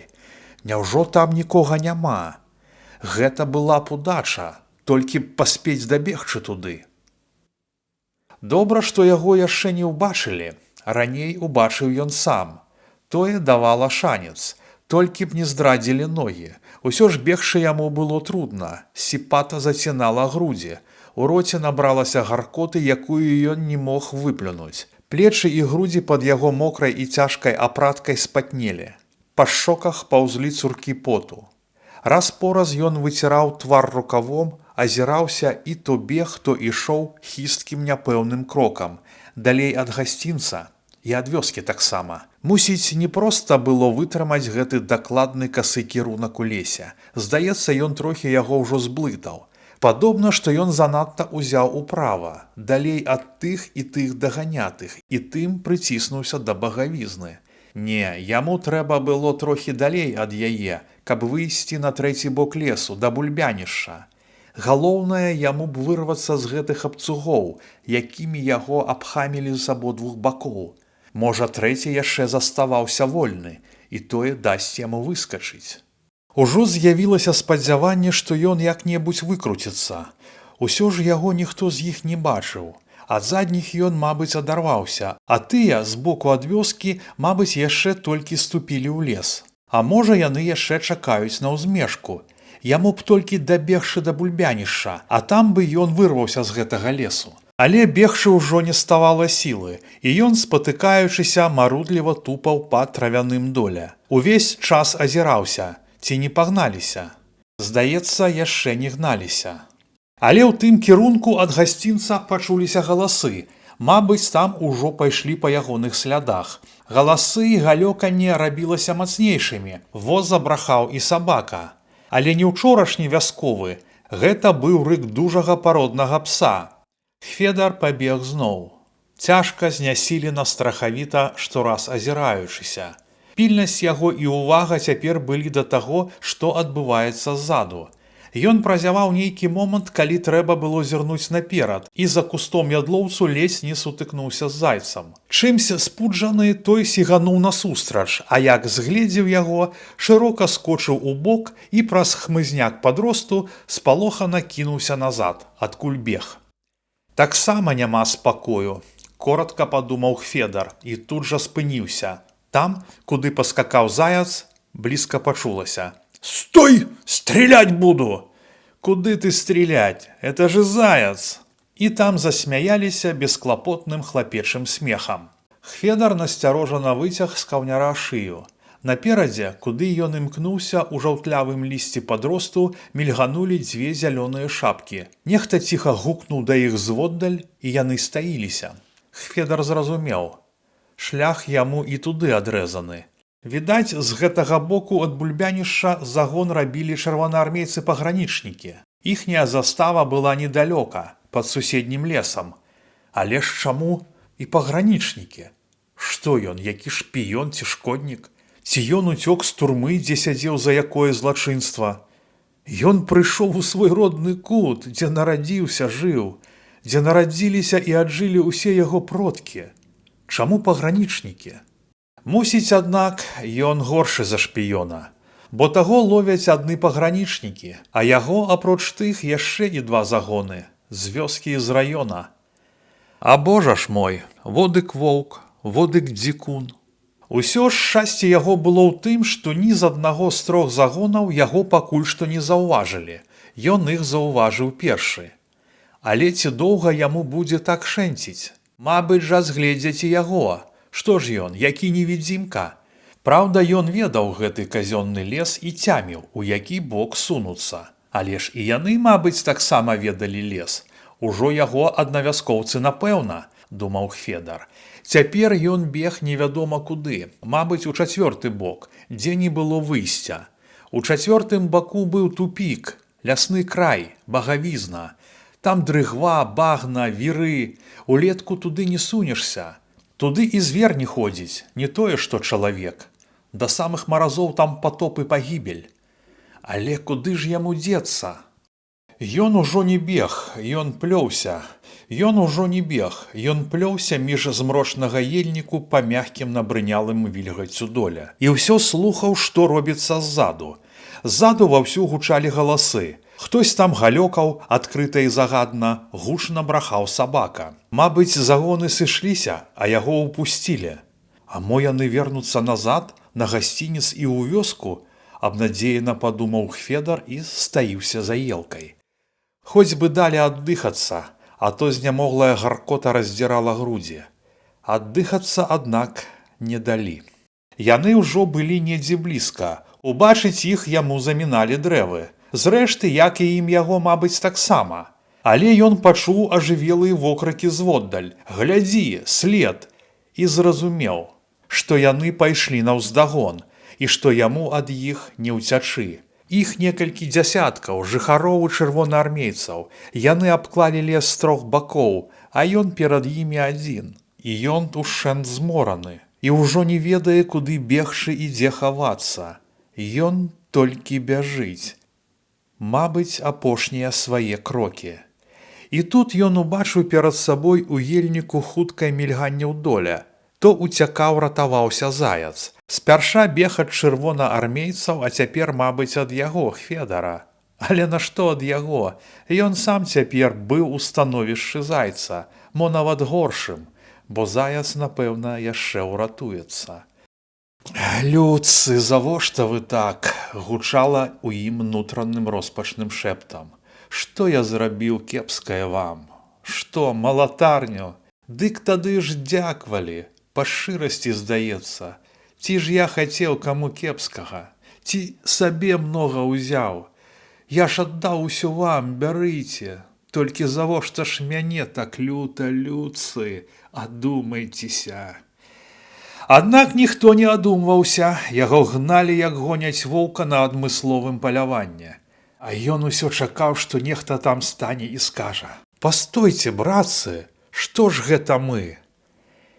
Не стаў, не сказаў, і яго гналі далей. «Роўба, стой!»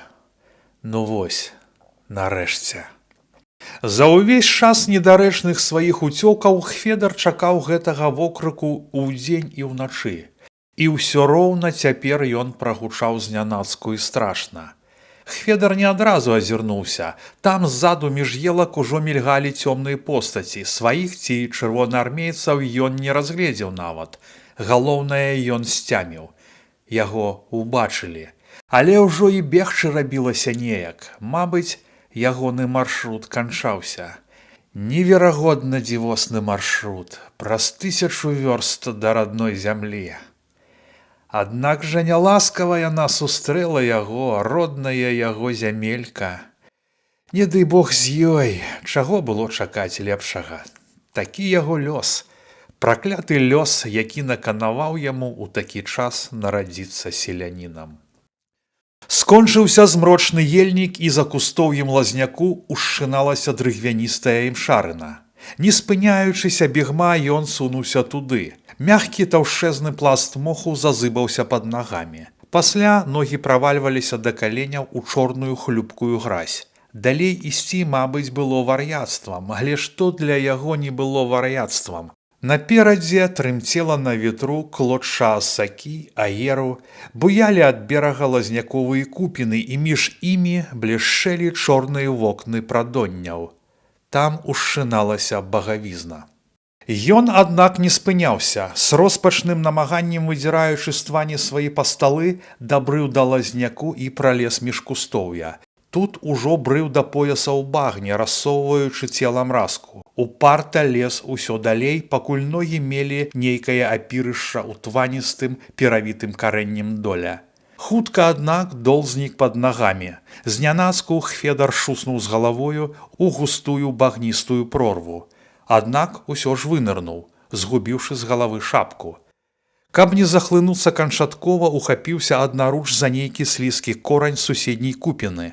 Увесь ён быў у багне, толькі галава яшчэ вытыркалася на паверхню. Смярдзючая вада цякла з носа. Сцюдзёныя яе абдымкі скавалі ягонае цела. Ногі скруцянелі ад сутаргаў, і ён дробненька з перапынкамі дыхаў. Ззаду на цвёрдым беразе за імшарынай гучала галасістая гамана. Брахаў сабака. Мабыць, там сышліся загоншчыкі. Ці яны згубілі яго, ці баяліся лезці ў сцюдзёную смярдзючую твань. Ён добра адчуў тут іх устрывожаныя галасы. Во туды пабег, у твані ён. Глядзі, куды сунуўся, ах ты, маць часная. Вылезе, нідзе не дзенецца кулацкая морда. Не, ўжо не вылезу, з панылай злосцю сказаў ён сабе ў думках, гойдаючы целам застаялую раску на твані. Яго тут трохі хавалі ад берага купіны і лазняк, а галоўнае, тыя на беразе, мабыць, не надта імкнуліся ў багну, мабыць, жа ведалі, што дна ў ёй няма. І ён гэта ведаў. Колькі разоў бывала са страхам глядзеў здаля на лазняковы прасцяг бяздоннае багны, якую заўжды акуратна абыходзіла жывёла. Цяпер ён сядзеў у ёй. І, мусіць, шляху назад не было. Ад сцюжы ў вадзе дубянелі рукі і асабліва ногі. Усё ўнутры ў яго сцялося ў тугі хваравіты вузел, каб толькі стрываць. Але, мабыць, доўга трываць тут не прыйдзецца. Усё ўжо канчалася. Трошкі, аднак, не хапала рашучасці.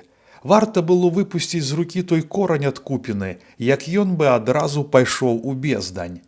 Цяжкая суконная падзёўка уладна цягнула ўніз. Пасталы зрабіліся, мабыць, пудовымі і таксама цягнулі за ногі. Але ён трымаўся, немаведама на што спадзеючыся. І часта дробненька дыхаў, бы рыбіна, выкінутая на пясок. «Роўба, вылазь! Вылазь по-добраму, а то грамадзянін Роўба, ад лица савецкай улады папярэджваю!» Яны там крычалі, а ён ужо мала і слухаў. Усё роўна вылезці адсюль ён не мог, ды і не надта хацеў. Ён толькі марудзіў, дарма, аднак, марудзіў. Недзе зблізку за лазняком пачулася: «Штось не відаць тут, ды там, след ва ў дрыгве». О, людзі, за што ж вы так, людзі? Аднак яны ўжо лезуць. Хведар трохі пасунуўся ў твані, гайдануўшы раску, павярнуў закупенай галаву. Дзве постаці ў асацэ, высока ставячы ногі, памалу прабіраліся да яго прадоння. У руках аднаго матлянуўся даўгі шост палка, ці не збіраліся яны выганяць яго з твані. Ён бачыў іхнія галовы ў кепках, іх саміх да пояса. Гэта былі незнаёмыя хлопцы, мабыць, камсамольцы з раёна. Недзе за кустамі паблізу басавіта брахануў сабака, але ў ваду, здаецца, не лез. «Далей не сунешся! Давай, яшчэ можна!» Пачулася трохі збоку, і ад тых слоў у Хведара разам заняло дыханне. Ён пазнаў гэты голас. Ён бы пазнаў яго і на тым свеце. Бедны Міколка, раптам падумаў Хведар, і яму во лезці сюды. Мусіць, аднак, не ад салодкай жизни. Тыя двое з шастамі, аднак, ці не згубілі яго сляды, трохі павярнулі ў бок, за самы гушар лазняку. Можа, яны падумалі, што ён сядзіць там. А ён не сядзеў там. Ён не хаваўся наогул. Ён ужо быў для іх недасяжны. Ён яшчэ не дабрыў да таго свету, але ўжо бадай, што сышоў з гэтага. На гэтым засталася хіба ягоная галава і вочы, каб астатні раз зірнуць і развітацца. Як убачыць яго, дык ён і адыдзе, калі датрывае. Божа, ніколі ў яго не было думкі забіць сябе, заўжды ён апантанна змагаўся за жыццё. А тут мусіць. Аднак, можа, ён хоць перад канцом згледзець сына. Бедны Міколка, што ён перажывае цяпер? Пэўна, што не па сваёй волі, ён змушаны. Можа, яму загадалі, які вышэйшы начальнік, бо, мабыць жа, ёсць і над ім начальнік, і паслалі яго лавіць у лесе бацьку, якога ён выракся. Калі выракся, дык, мабыць, можна і лавіць. Але калі такое магчыма, тады як жа жыць? Можа, яму яшчэ загадаюць, злавіўшы, учыніць допыт над бацькам, і сын змушаны яго катаваць. Божа, нашто ты стварыў тады белы свет? Ляшчук! Вон туды пырані. Гэта таксама Міколка аднекуль здаля цвёрдым начальніцкім голасам, якога не ведаў Хведар. Той голас ён набыў ужо без бацькі. Шчаслівая яго маці, што не бачыць таго і не чуе. Тым часам у суседнім лазовым кусце зашархацела, і канец тонкай палкі наскрозь прапароў лісцвяны гушчар. Цяпер настала чарга ягонай купіны, але, мабыць, яны не паспеюць. Усё ж ён іх апярэдзіць. Хведар інстынктыўна хлябнуў болей паветра на астатні раз і выпусціў з рук вузлаваты корань. Цяжкія ногі ў нязносных сырамятных пасталах адразу памкнулі яго ў глыб багны. Ён захліпнуўся. Знутры балюша ударыла ў вушы, і ўсё пагасла ў вачах.